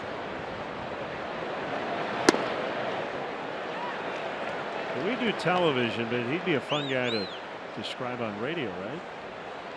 Grabs a bill of his cap, grabs the ball, try to paint cap the picture, again, adjust the sleeve, flip the ball, grab the bill, get the sign. Tap and go. Good dude, Jason Mott. Yeah, I really enjoyed him when he was here. Big leaguer since 2008 with the Cardinals. With them through the 2014 season. Had some injury issues along the way. Last year he was a Rocky. Zobrist draws the walk. And it'll bring up Chris Bryant.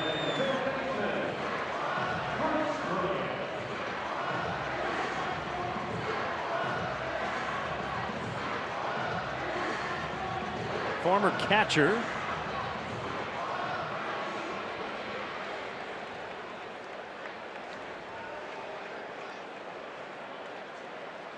And he'll face Chris Bryant. With a man on, 1 out.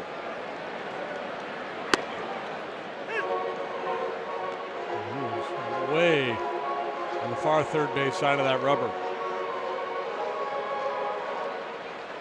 And his heel just catching the extreme far edge. He's barely legal.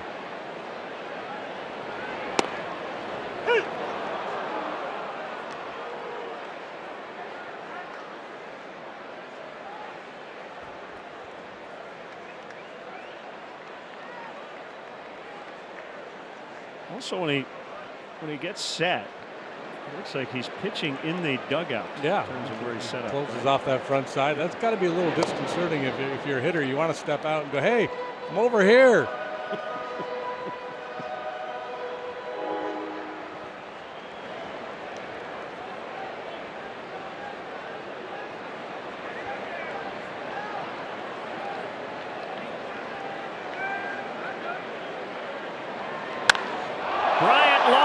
Deep to left, Kemp's back on it, and it is gone. 5-1.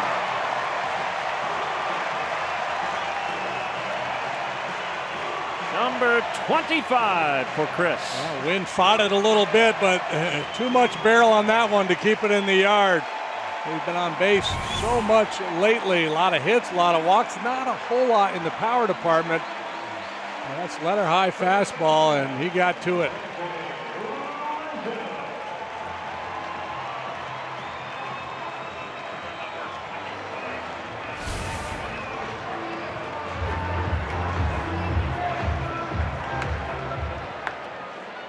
A good piece of two-strike hitting. A little more breathing room. 4-run lead here in the 6th inning. Second hit for Chris tonight. Second extra base hit. He doubled back in the first.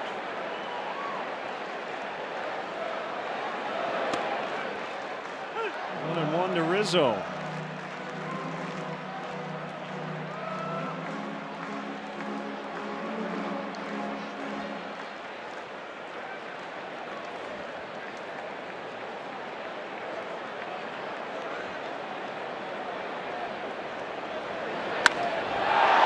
Sends one high and deep in Ciarte to the warning track, and it just died out there.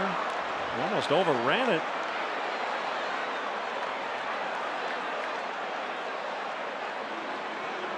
Two away. Yeah, that ball had a little slice spin and then got up in the wind and then knocked it down. Many nights this ball's going to fly out of here as well. That's a pretty swing.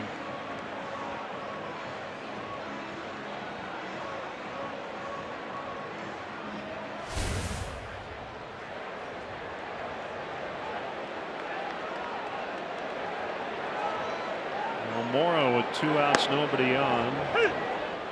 Strike now the inside corner.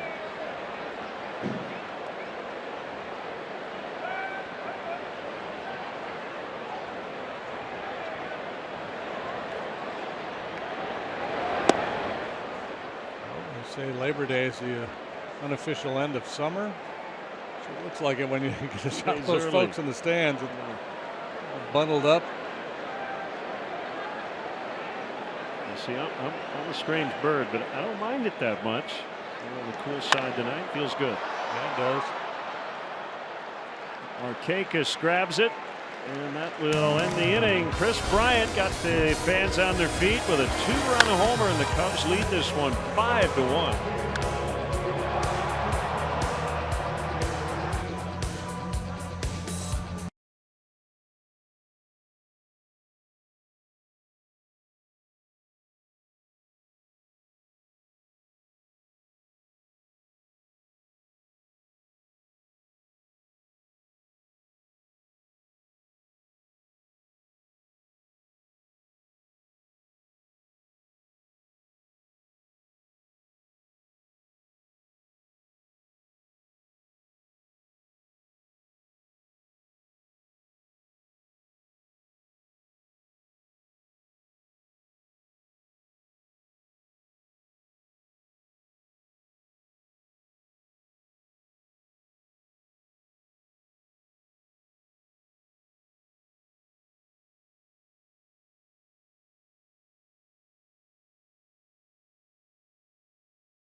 Seventh inning this evening.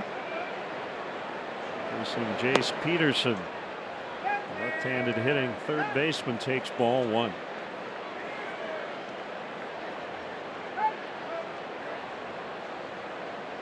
Seven, 8, and 9 for the Braves. That'll be Peterson, Swanson, and a pinch hitter for Mott.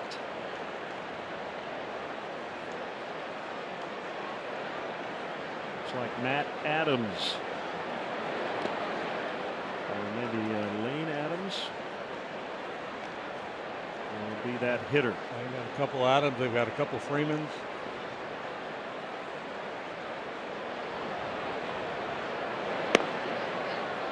Three and one.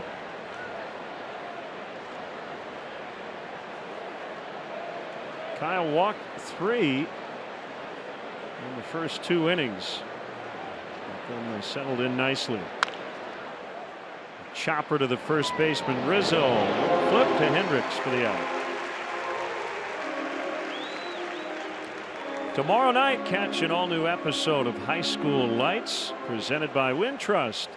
Enjoy all the thrilling highlights, matchups, and post-game interviews tomorrow at 11 p.m. on CSN, or live stream at csnchicago.com/watch-live.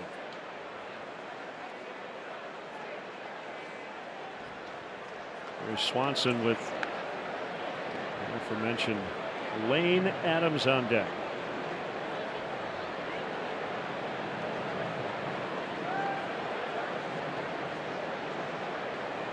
Swanson, the #1 overall pick in the country a couple of years ago out of Vanderbilt by the Diamondbacks, and traded in the Shelby Miller deal to the Braves. Yeah, you don't often see a draft pick taken that high, traded so soon after he was drafted. And then Miller went on to have a disastrous year. Was pitching pretty well early this year, then got hurt and done for the season. A deal that was widely panned at the time and since, from the Diamondbacks' point of view.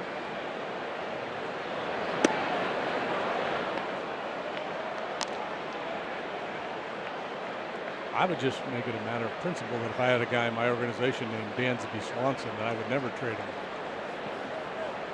Carl Edwards Jr. along with Bryant Dunsing. 2-2.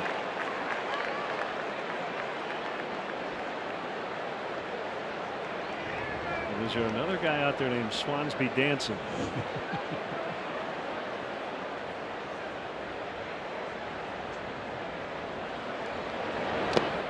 He chased one and he strikes out.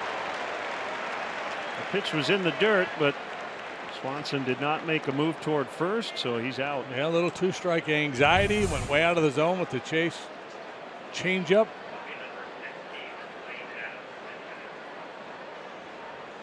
Here's Lane Adams, who spent a little time at AAA Iowa last year in the Cubs system.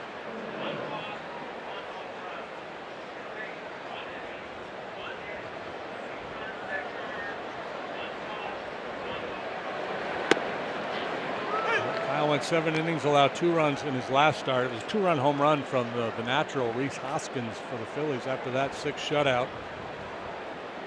In the 7th, he's allowed 1. It's unearned.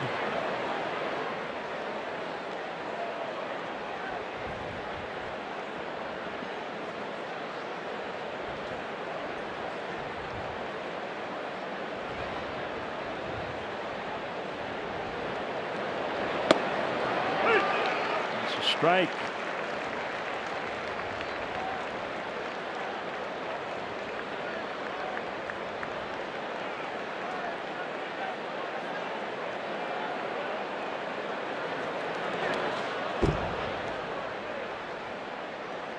Fun to watch Rivera back there. He's very invested in his pitcher. We noted it throughout the ball game last night with Quintana. Really works hard back there. Gives his pitcher a lot of feedback, a lot of direction.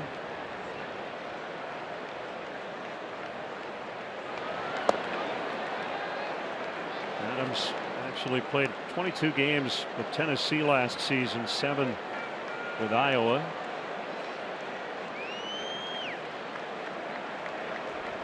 3-2 on him. Inciarte on deck. Here's the pitch. Yanked to deep left, and it is gone. A home run. Lane Adams drills one out of here, and it's now 5-2. Yeah, Braves have been really good off the bench. Their pinch hitters and outstanding, just in terms of hits and home runs.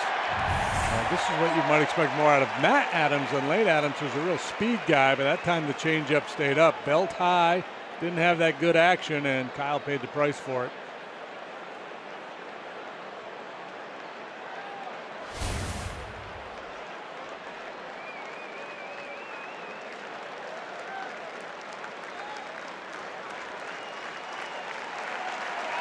Big hand for Hendricks.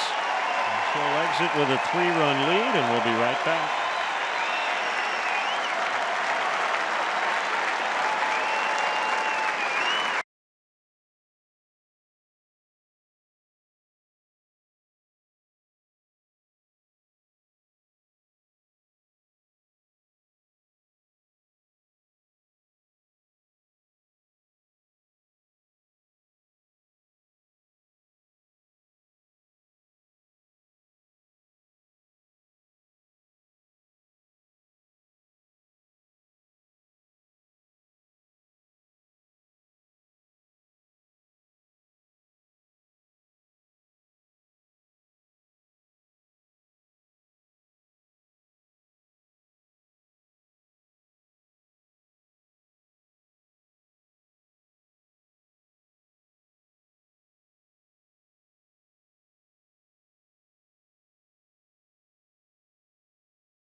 So Weber Sauces and Seasonings call to the pen. Call grilling flavor up to the bigs. Left-hander Brian Dunsing makes his 57th appearance. Brian last worked on Tuesday. He in the third of an inning, he threw just 2 pitches against the Pirates, and the Cubs 4-1 win. He had a couple days off prior to that, so he's good to go. He's always got to break out the faces. Breaking out his A game right there. You can do that. You always got something for show and tell.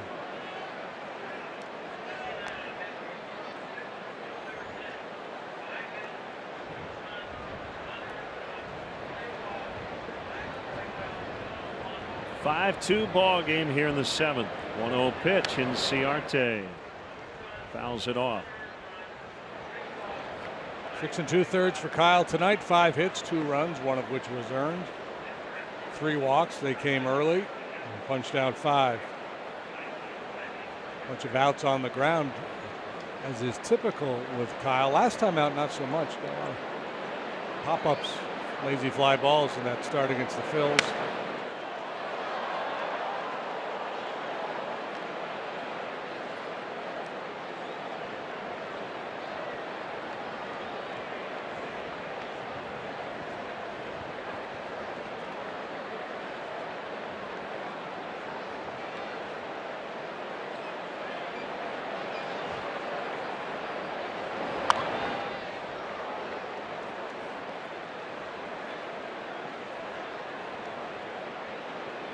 I haven't looked. I assume the Braves are drawing well in their new ballpark. Two schools of thought. One says you're moving in a new ballpark, you should load up, be ready to compete at a high level. And another theory says, well, you're going to have a little bit of a honeymoon in a new stadium. It's a good time to rebuild. Drawn over $2 million so far, ranking 9th in the National League. Braves finished last in the East last year. They were 68 and 93, 26.5 games off the pace. Roller to Zobrist. It is time for the 7th inning stretch. Brought to you by Mazda. Direct your attention to the outfield video boards. All right. Let me hear you. Good and loud. On 1, on 2, on 3. Take me out to the ball game. Take me out to the crowd. Buy me some peanuts and Cracker Jack. I don't care if I ever get back. Oh, it's root for the Cubbies. If they don't win, it's a shame. For it's 1, 2, 3 strikes, you're out at the old ball game.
Inning. It is right-hander Dan Winkler. In relation to Henry? No, he is from Illinois.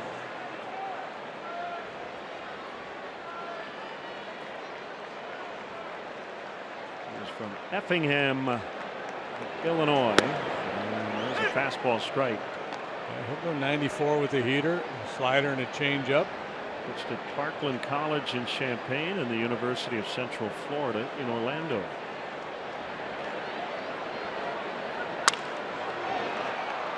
He's picked by Freeman to get Baez. Yeah, we got two of the best, don't we, in this series? Down there at first base with Freeman and Rizzo.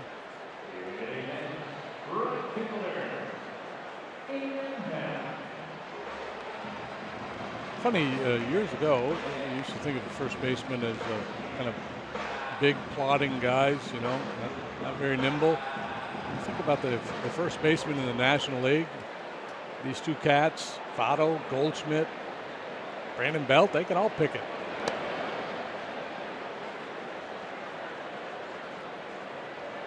Yeah, and I mean, I think some of it just speaks to the modern day athlete in general, right? Yeah. In other words, generally more athletic than ever before.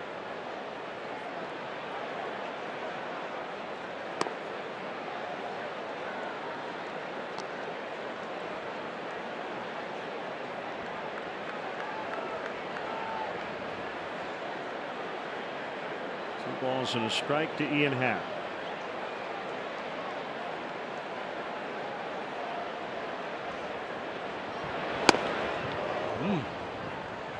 The max effort heater works underneath the ball a little bit, has good hop.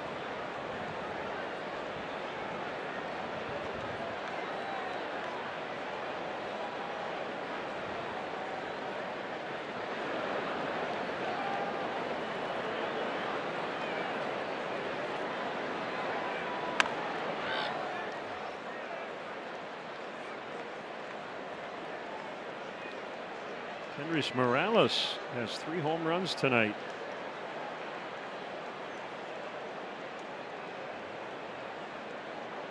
Blue Jays lead at Baltimore 11-8. Winkler originally was drafted by the Cubs, 43rd round in 2010 out of Parkland College. Opted to go to UCF instead. Rockies took him in the 20th round 2011 and he signed with the Rocks.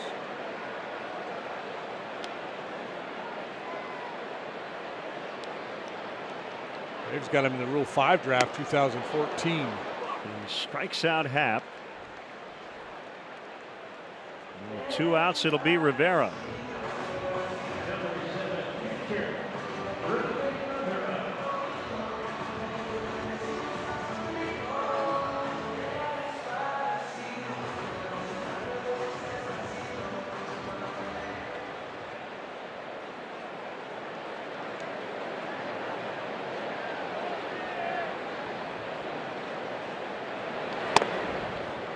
There's a strike. A bunch of hard-throwing guys in their bullpen. I mean, it seems kind of lame to say because every big league bullpen does, but looking at the numbers on these guys, and to a man, 95 plus.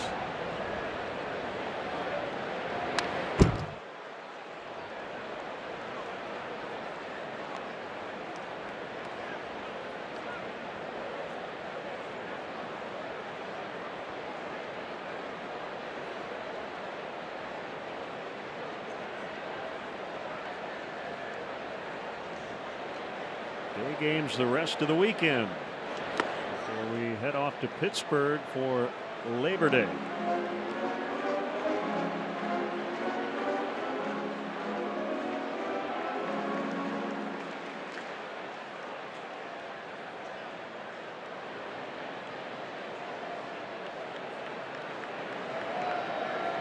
One, two outside. Tommy La Stella is on deck for Dunsing.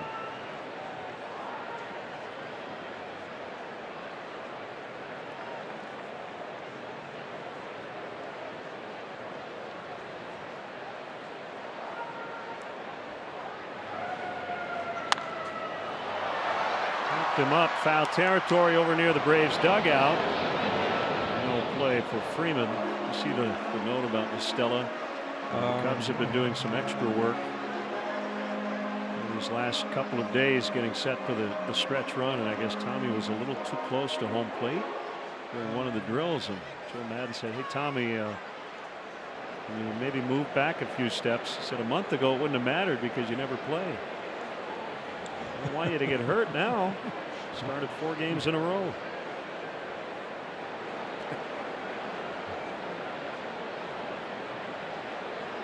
It can be a cold business. Inside, 3-2.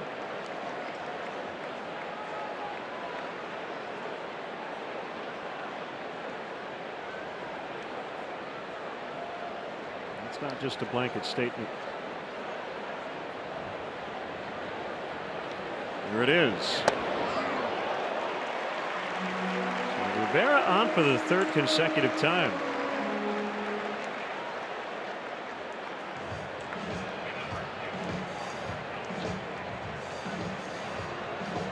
An all left-handed bench for the Cubs tonight.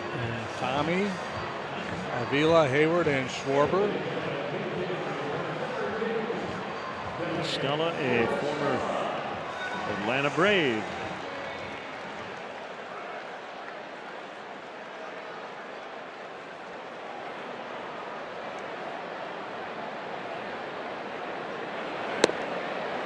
Fastball strike, well located. Yankees lead Boston 6-1, top of the 8th in New York tonight.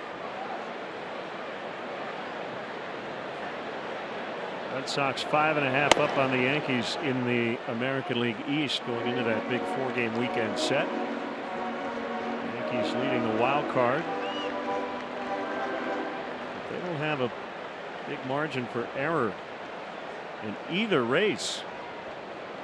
Trailing in the division and leading in the wild card. Stella toppled on that foul ball.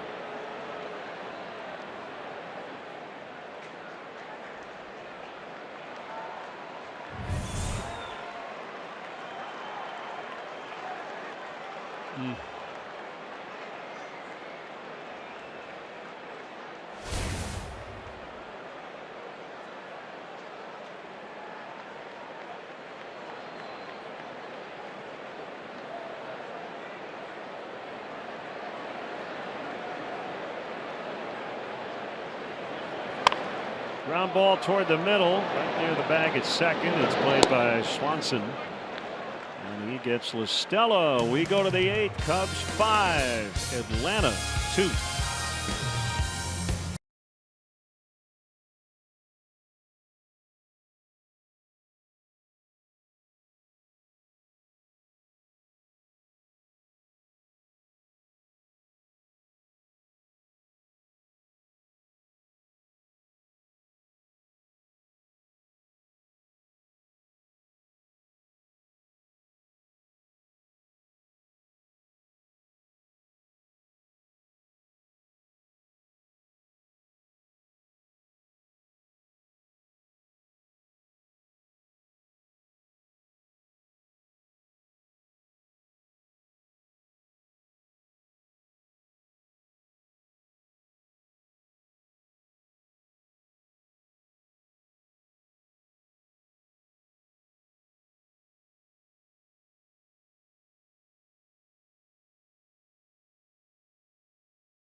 Now at eclicklending.com. eClick is located right here in Chicagoland and rated A+ by the Better Business Bureau. eClick Lending. Your mortgage just happened.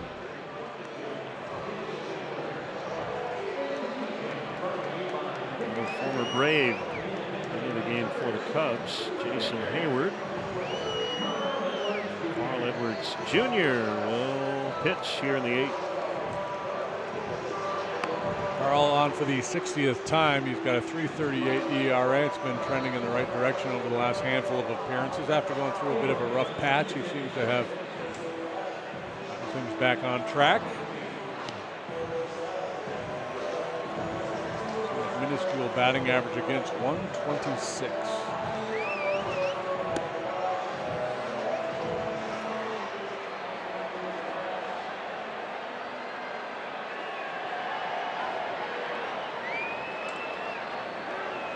Perhaps straight up in the batting order. So he'll hit 7th. Ozzie Albies. First 3 times up, he was dealing with Kyle Hendricks, who was throwing sinkers and changeups, topping out at 87 miles per hour. He's going to get 95 with cutting action and a snapdragon curveball.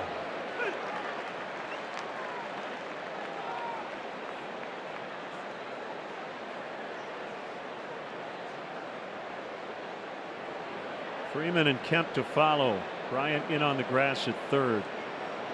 Here's the pitch. 1-1.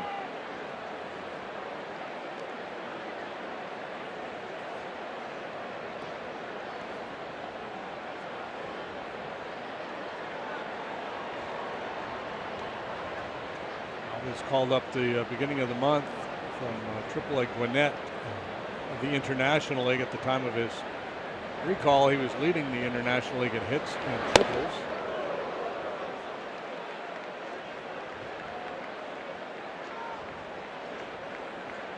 From Curacao. He's had good luck with Andrew Jones, right? Yeah. From there.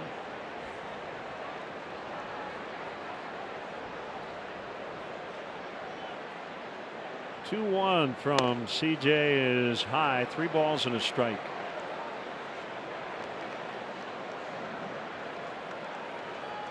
Andrew Jones, the longest major league tenure of a player from Curacao.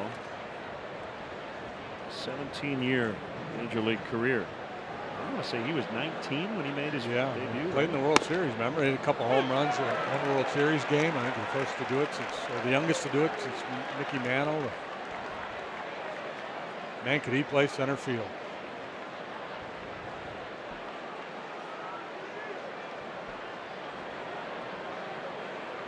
.434 home runs as well. 3-2 on Albies. Here's the pitch. Pulled into right. Nice piece of hitting by the 20-year-old Ozzie Albies. It's a leadoff single. Not going to go quietly into the good night. You know, that's a cutter, boy. That's impressive.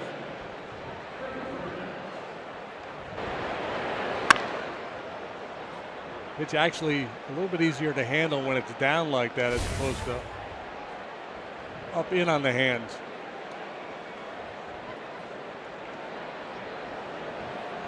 Freeman a walk, a ground out, and a line out to center.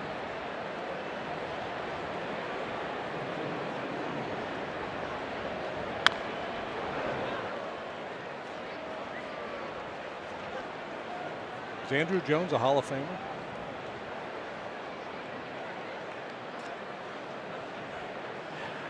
Has he been on the ballot yet? When did he? 2012 was his last year, so I think this would be his first year of eligibility coming up.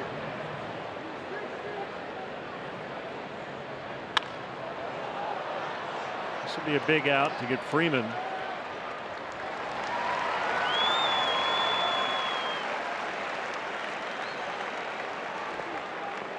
Tuesday at 6, come out and watch Chicago baseball as CSN hosts a Miller Lite viewing party. Join Kelly Crawl at Timeout West Sports Pub in Hanover Park. Watch Cubs battle Pittsburgh and enjoy free giveaways and ice cold Miller Lite. I think this will be his first year on the ballot.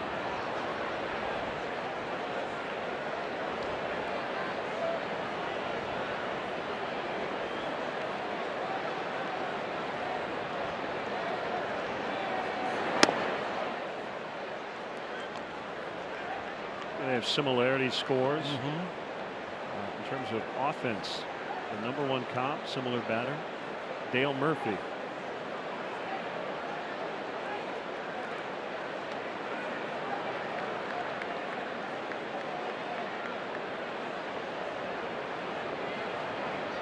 Yeah, I'm guessing Andrew Jones will be Hall of pretty good. Probably just a little shy of the Hall of Fame. But, I'm pretty liberal on the Hall of Fame stuff. If you're a borderline guy, I have no problem if you get in. I'm not saying I'd put him in. I'm just saying if they put him in, I wouldn't have a huge problem with it.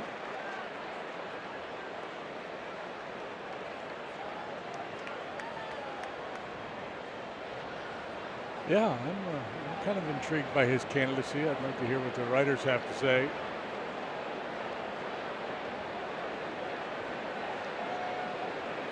One to Kemp. Swing and a miss.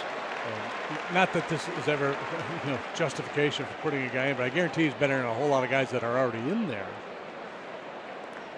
Yes. Well, and that's why the old timers. You got to be careful with who does get in, because you're right, it does set a precedent down the road.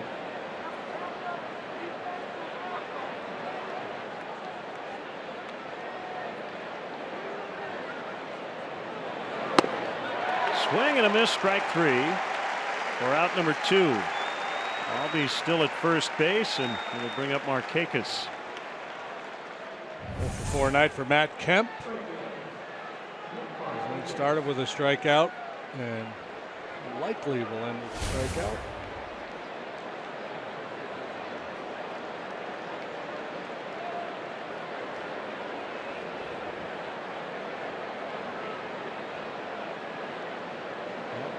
Part of the narrative when we saw the Braves right after the All-Star break was they had won a bunch of games in the last at bat.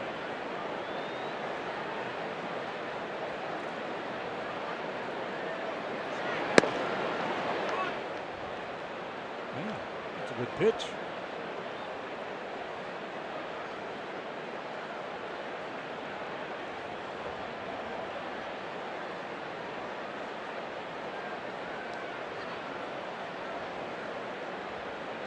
Now the comp is not a great one.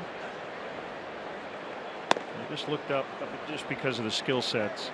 Kenny Lofton was a leadoff hitter and a base stealer, but he had a career WAR, wins above replacement, of 68.2, and Andrew Jones 62.8. And I only say that because Kenny Lofton got 3% of the vote and dropped off the ballot in his first year, and I thought criminally so. Yeah, probably deserved more consideration. I don't even know if Kenny Lofton is a Hall of Famer, but he's a guy who deserved to be on the ballot more than one season. Yeah, I think what would get the voters' attention with Andrew Jones was all the home runs. Yes. Well, and the Gold Gloves. Yeah. But I mean, as opposed to Kenny, say, Lofton was a speed guy, played a different game than Andrew Jones, and 434 home runs, including a 51 home run season. He's a real attention getter when you consider Andrew Jones' candidacy.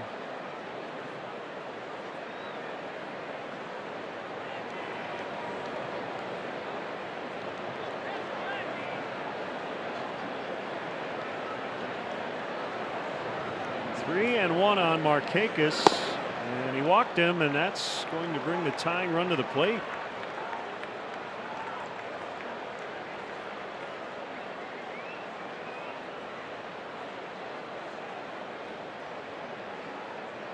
Here comes Chris Bosio. The batter is Kurt Suzuki. He's got some pop. Now the wind is in the Cubs' favor right now. It's blowing in. Suzuki with 15 home runs. You can keep it under the wind. You can get it out of here. Now Chris Bryant probably hits one onto Waveland with the wind blowing out. He got his about, what, 5 rows up.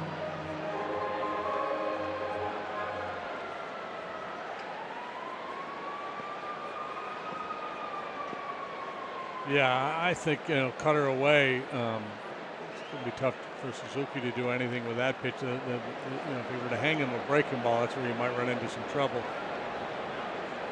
Bryant, by the way, hitting that home run now has 25, becomes just the 12th player in Major League history with 25 or more in his first 3 Major League seasons.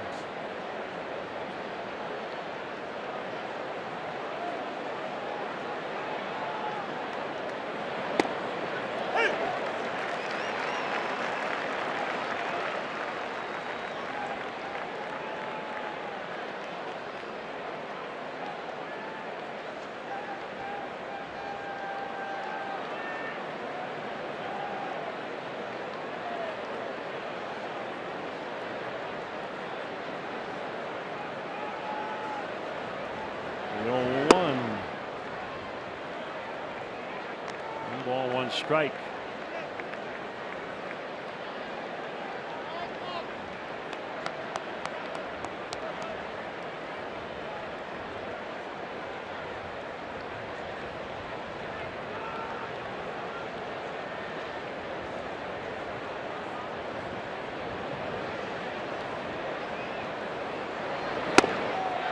Swing and a miss, 1-2.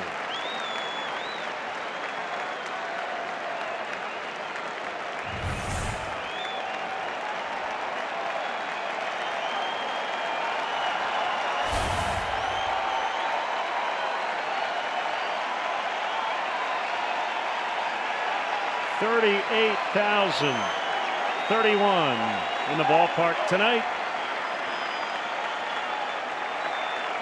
Here it is. Fouled out of play. I should note as Edwards started to race after that foul pop-up, reminded me of Travis Wood. He hit a home run yesterday. Did he? Yeah. against the Giants.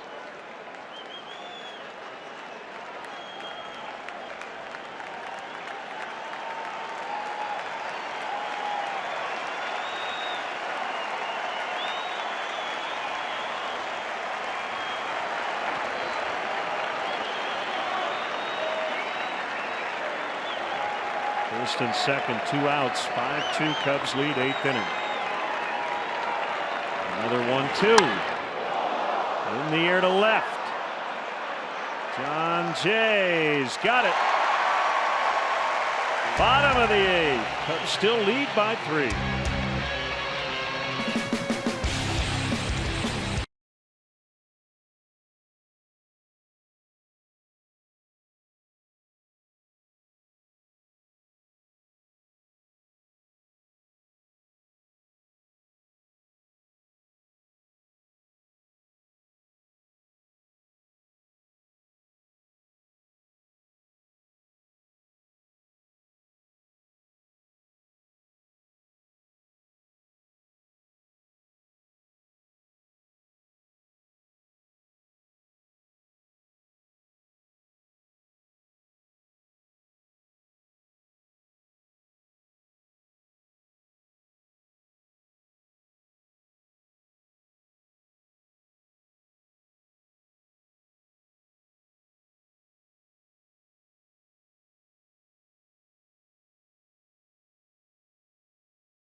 Hefty home run. This was hefty. It had to be against a very stiff wind tonight. Yeah, high heater on 0-2. Quick, explosive swing of the bat by Chris Bryant for his 25th. Winkler is replaced by Whistler. Whistler is pitching for the 14th time this year. 0-1 with a 6.48 ERA. Facing John Jay, who's 3 out of 4 tonight. 5-2 Cubs, 8th inning.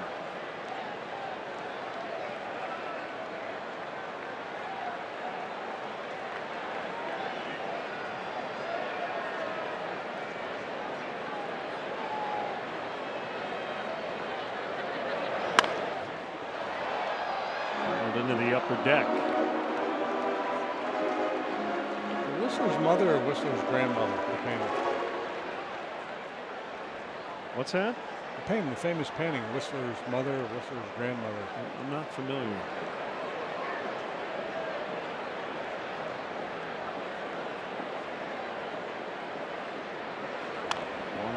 Fouled again. Brewers 5, Nationals 3, bottom of the 8th. Cardinals have an early 2-0 lead at San Francisco, 2nd inning. Whistler pitched the Braves last year, mostly as a starter, was 7-13 with an ERA of 5. He made 26 starts. He was working primarily as a starter down at AAA this year.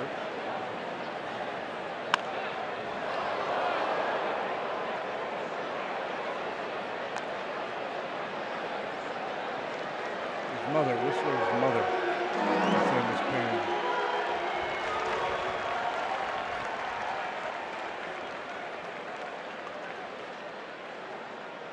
Heard of Epstein's mother.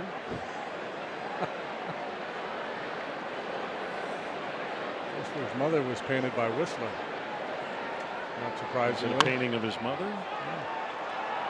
Kemp will have to go get it, and it gets by him. Jay around second on his way to third. He's got a triple, a 4-hit night for John Jay. Well, how sweet is that? Just a little flare into shallow left field, gets down, then gets by Matt Kemp. Slider moving down and in, he just carves it to left field. It's got a whole lot of spin on it. Kemp doesn't read it well, doesn't knock it down, cut it off. That means not one, but 2 extra bases for the Chief Justice. A leadoff triple. Infield in against Ben Zobrist.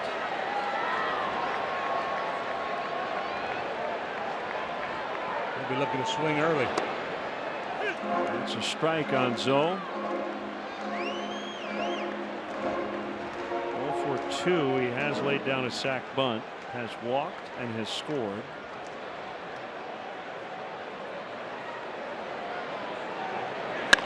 And a base hit to right, so that makes up for the error he made earlier, and it's 6-2. Yeah, he's finding the barrel a lot more frequently here lately, and that's a very good thing.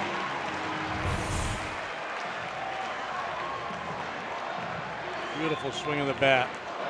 Backdoor slide ball, head right on it. Yanks it through that drawn in infield.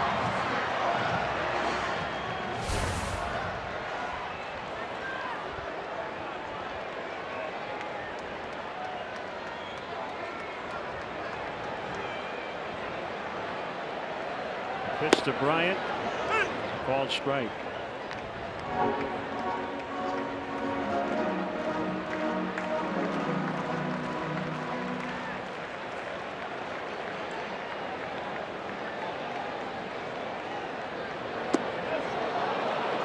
He committed according to C.B. Buckner.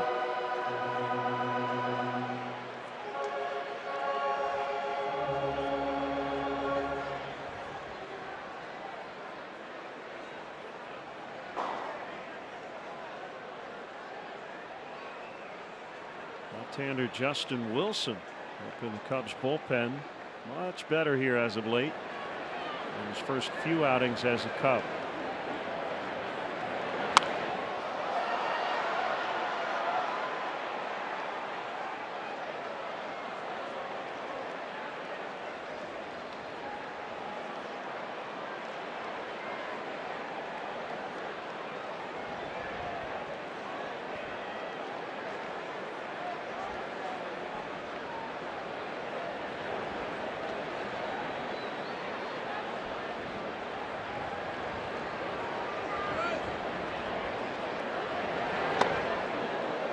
Side 1-2.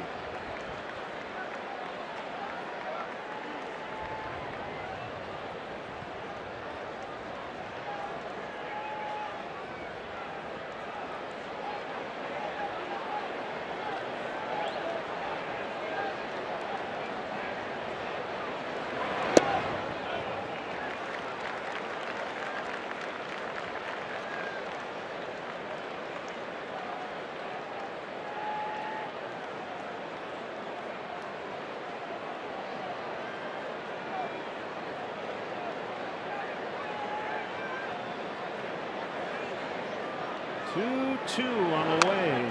Fouled again. Good battle. Bryant stays alive.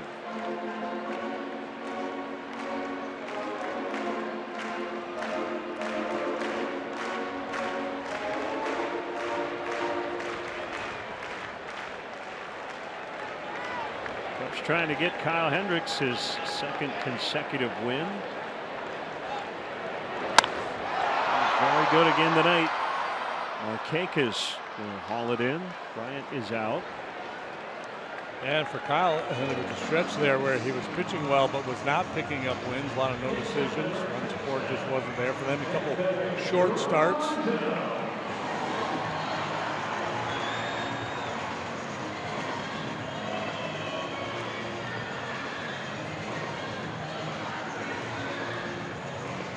talk so much about the hitters trying to, in the course of a game or an inning, keep the line moving. Well, the line now, conga line for the starting pitchers, this time through the rotation, has been awfully good, and John Lackey will take his turn tomorrow up against Mike Foltynewicz, both with 10-10 records, and very similar ERAs.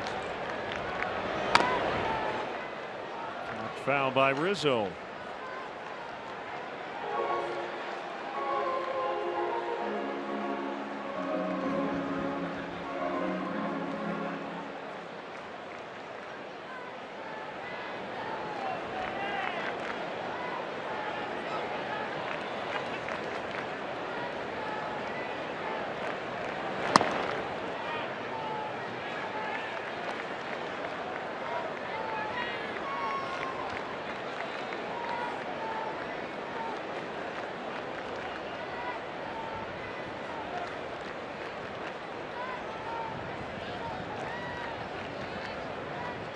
Braves infielders on the right side of second base against Anthony Rizzo. Slide step on the pitch, and that one bounced into the first base dugout.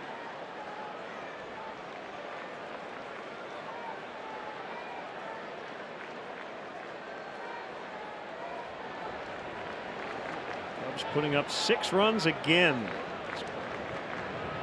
What about their average this month?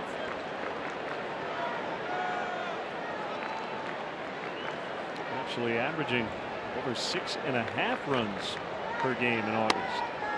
He scored 17 last night. We're back to Saturday in Philadelphia. 17. Scored 3 on Sunday. 6, 4, 17, and 6. Threw up 13 and 9 to go along with 17 on the last road trip.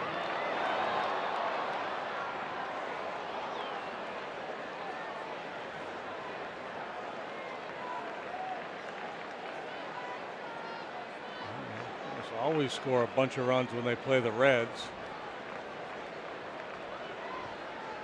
Phillies haven't pitched well. This club has not pitched well. Facing some teams you feel like you should score some runs against.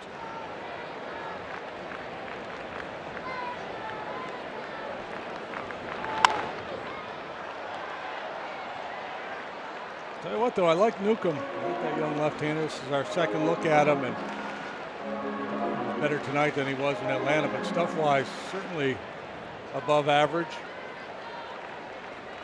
a matter of settling in, figuring it out.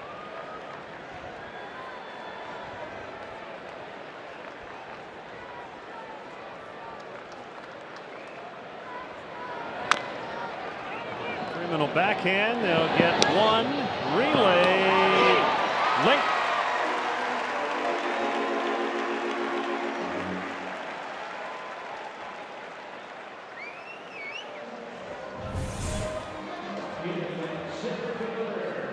Good work by Freeman there, charging that ball, playing it on the short hop. Anthony busting it down the line, beats the double play.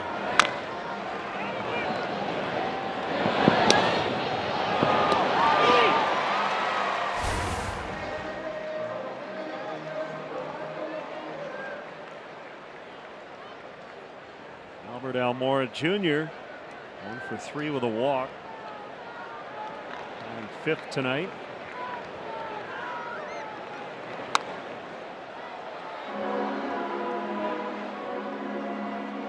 Brewers now lead the Nationals 6-3. They're in the 8th in Milwaukee.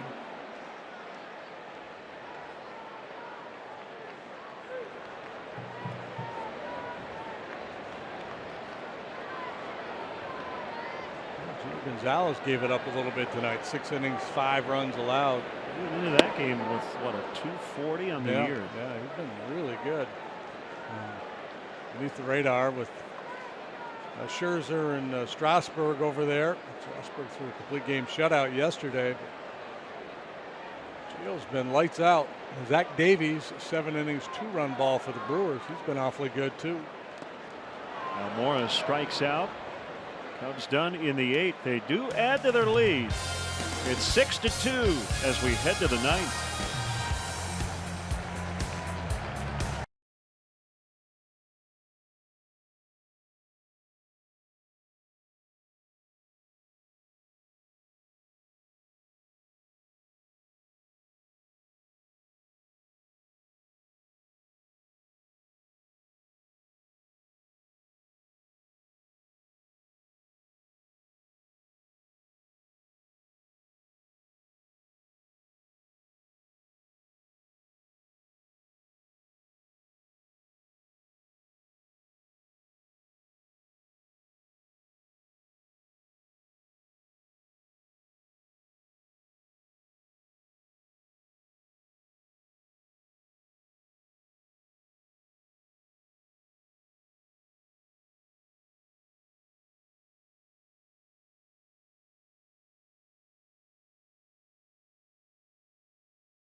Beverage Depot, Kyle Hendricks gets it tonight. And not just because he picked up a guy. He pitched really well. 6 2/3, 5 hits, 2 runs. I think 1 was earned. He walked 3, struck out 5. And in typical Hendricks fashion, outstanding changeup and a lot of outs on the ground. Denny's Beverage Depot is the official champagne provider of the Chicago Cubs. Justin Wilson. 55th appearance on the season for Wilson, 4-4 with a 286. As Len mentioned, he had been struggling. Lately he's been better, and so that's why you find him here in a little bit more of a high leverage situation. Actually perfect situation. You got, it's the 9th inning. You got a 4-run cushion. Is now being reported that the Braves are trading Brandon Phillips to the Angels.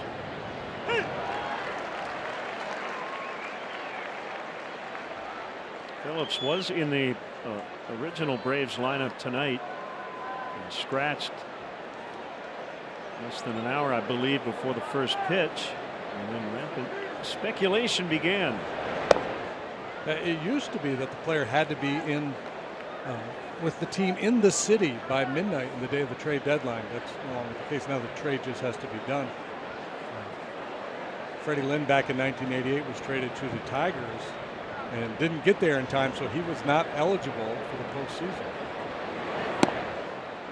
Well, this is how his Braves career finished. It wasn't a long tenure with the Braves, his hometown team, but that was his 2000th hit. It was yesterday, and his mom was there, and he didn't know it. I guess she showed up the night before, and they got rained out.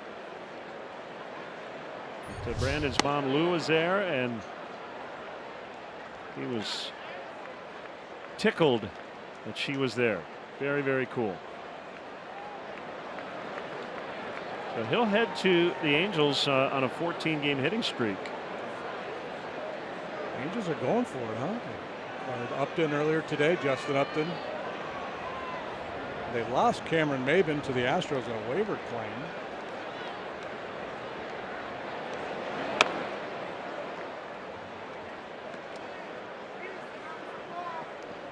This is a non-save spot for Justin Wilson, who finished 26 games with Detroit, picked up 13 saves before he came to the Cubs.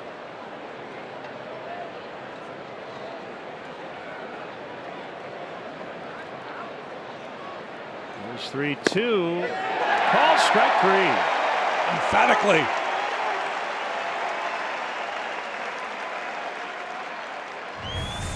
T.B. Buckner with the call. Got the inside corner with a good heater.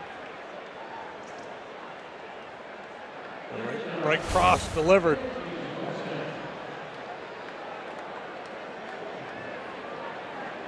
Yeah, this is just a great example of how to kind of rehab a relief pitcher. Wilson had pitched in a lot of high leverage situations throughout his career. That's what he was doing with Detroit. Got here, new club. You could see maybe a little unsettled, struggled a little bit, had some tough outings in high leverage situations. So they back off the gas a little bit, pitch him in more 6th, 7th inning of a one-sided game. Not too much pressure. Performs well. Now he gets the 9th tonight, with an eye towards going back into a more prominent setup role in front of Wade Davis. Grounded foul by Swanson.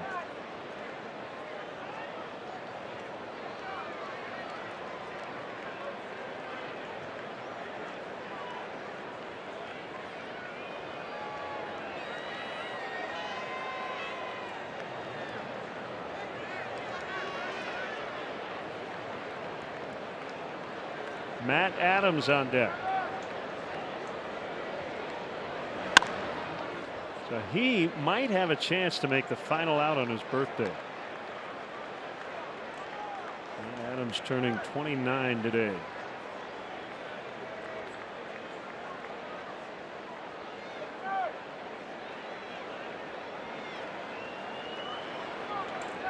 You can only hope.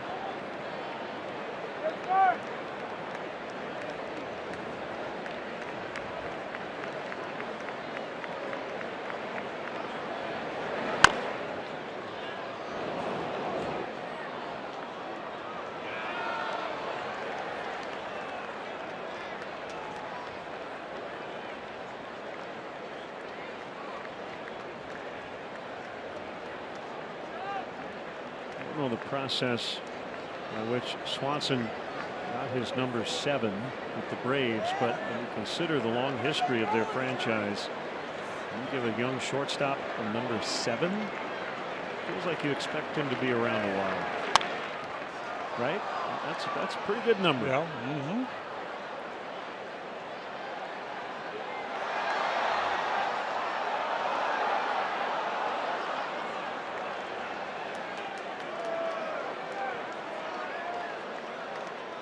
Probably wore like 74 his first spring training, although he was a first-round pick in the Diamondbacks, so he might have not had to wear the offensive or defensive lineman number.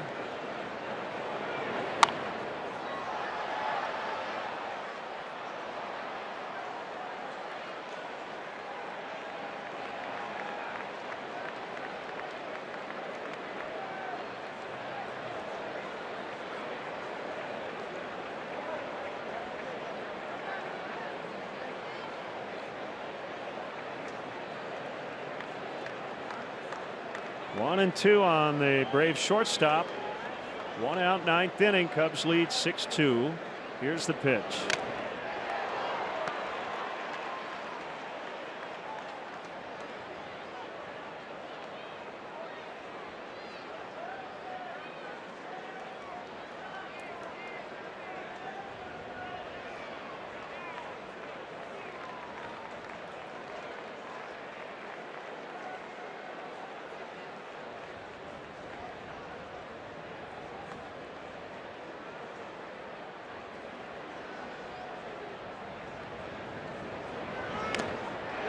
This time, did he get him?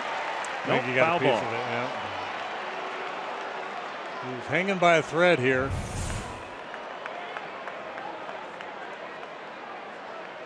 Breaking ball, and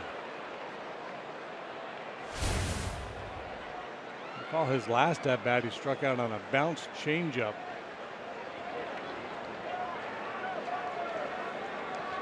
I'm in swing mode here. Bounce another one. Yeah, he didn't do it again.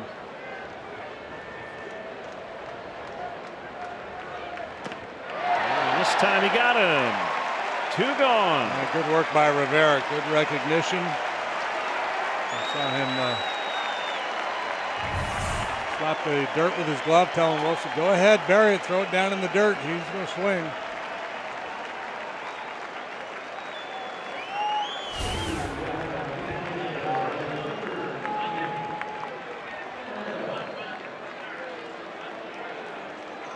It's a presidential matchup here, Wilson and Adams.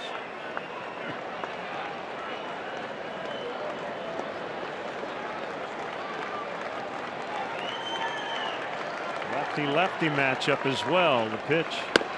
It's a strike.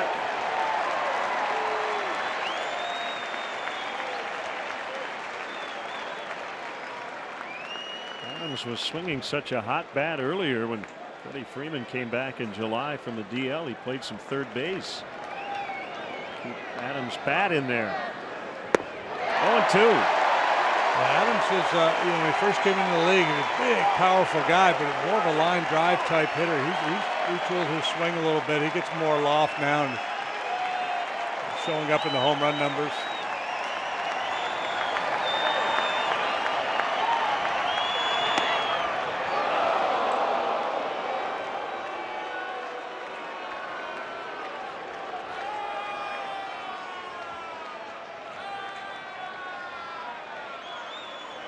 This could be the last pitch of the ball game. Could be the last pitch of August right here.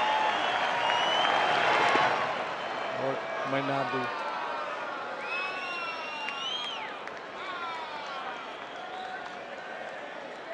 Well, Dave Horn hoping Wilson can close him out here.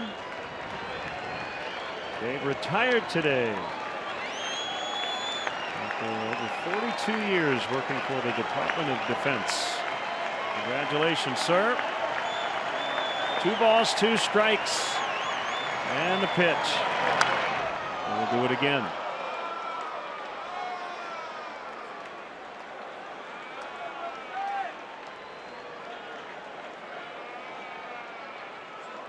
Adams a 9 out of 29 as a pinch hitter with 2 home runs.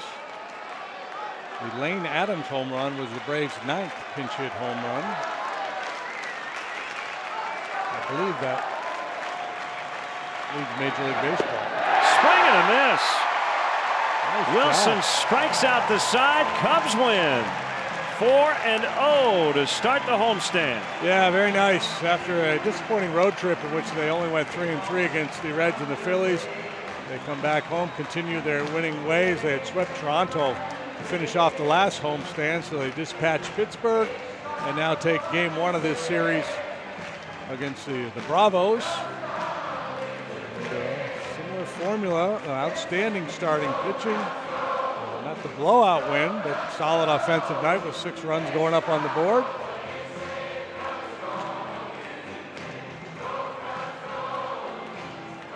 Hendricks over Newcomb.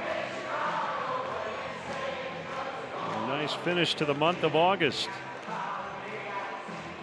And up next, expanded rosters. Cubs will make a few moves tomorrow. Supplement the roster, probably a few more early next week. And the Cubs now a season best 13 games over 500, 73 up and 60 down.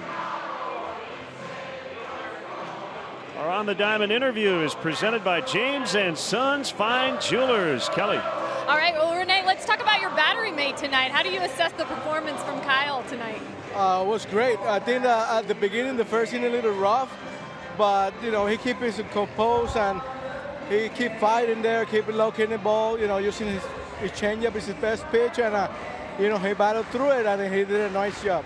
You talk about Hendricks. You worked with Quintana last night. You haven't even been with the team for 2 weeks, but it sure seems like you've settled in quickly. What's the transition been like? I mean, it's tough. I'll be honest. You gotta talk to them. You gotta know the players, know the attitude, know how to react. But it's one thing I like about this game and being a catcher. I love, being involved with the pitchers and try to learn from them. Well, as Joe Madden said it earlier, everybody's digging what you're doing behind the plate. But how about what you're doing at the plate? You're swinging a hot bat. I just feel good right now. Try to keep it simple. Try to hit the ball, whatever the pitch at, and try to make a good contact. Well, I know you're new to the parties after a win, so go enjoy yourself, okay? Thank you. Appreciate it. There you go, guys. Rene Rivera, 1 for 2 tonight. Kelly, thank you. Man, these catchers, pretty impressive. Alex Avila and Rene Rivera have done a terrific job. I would imagine Victor Caratini will be back in the next 24 hours as well. And Rene Rivera receives a gift card courtesy of James and Sons Fine Jewelers. Thanks, Rene, for joining us. We're back on CSN 12:30 for our pregame coverage on Saturday. Cubs and the Braves in Game 3 of this holiday weekend set. For JD, for Kelly, and our entire crew here at Wrigley Field, Len Casper with your final score. Cubs 6, Braves 2. Stay tuned. Blue Cross Blue Shield Cubs postgame live is next.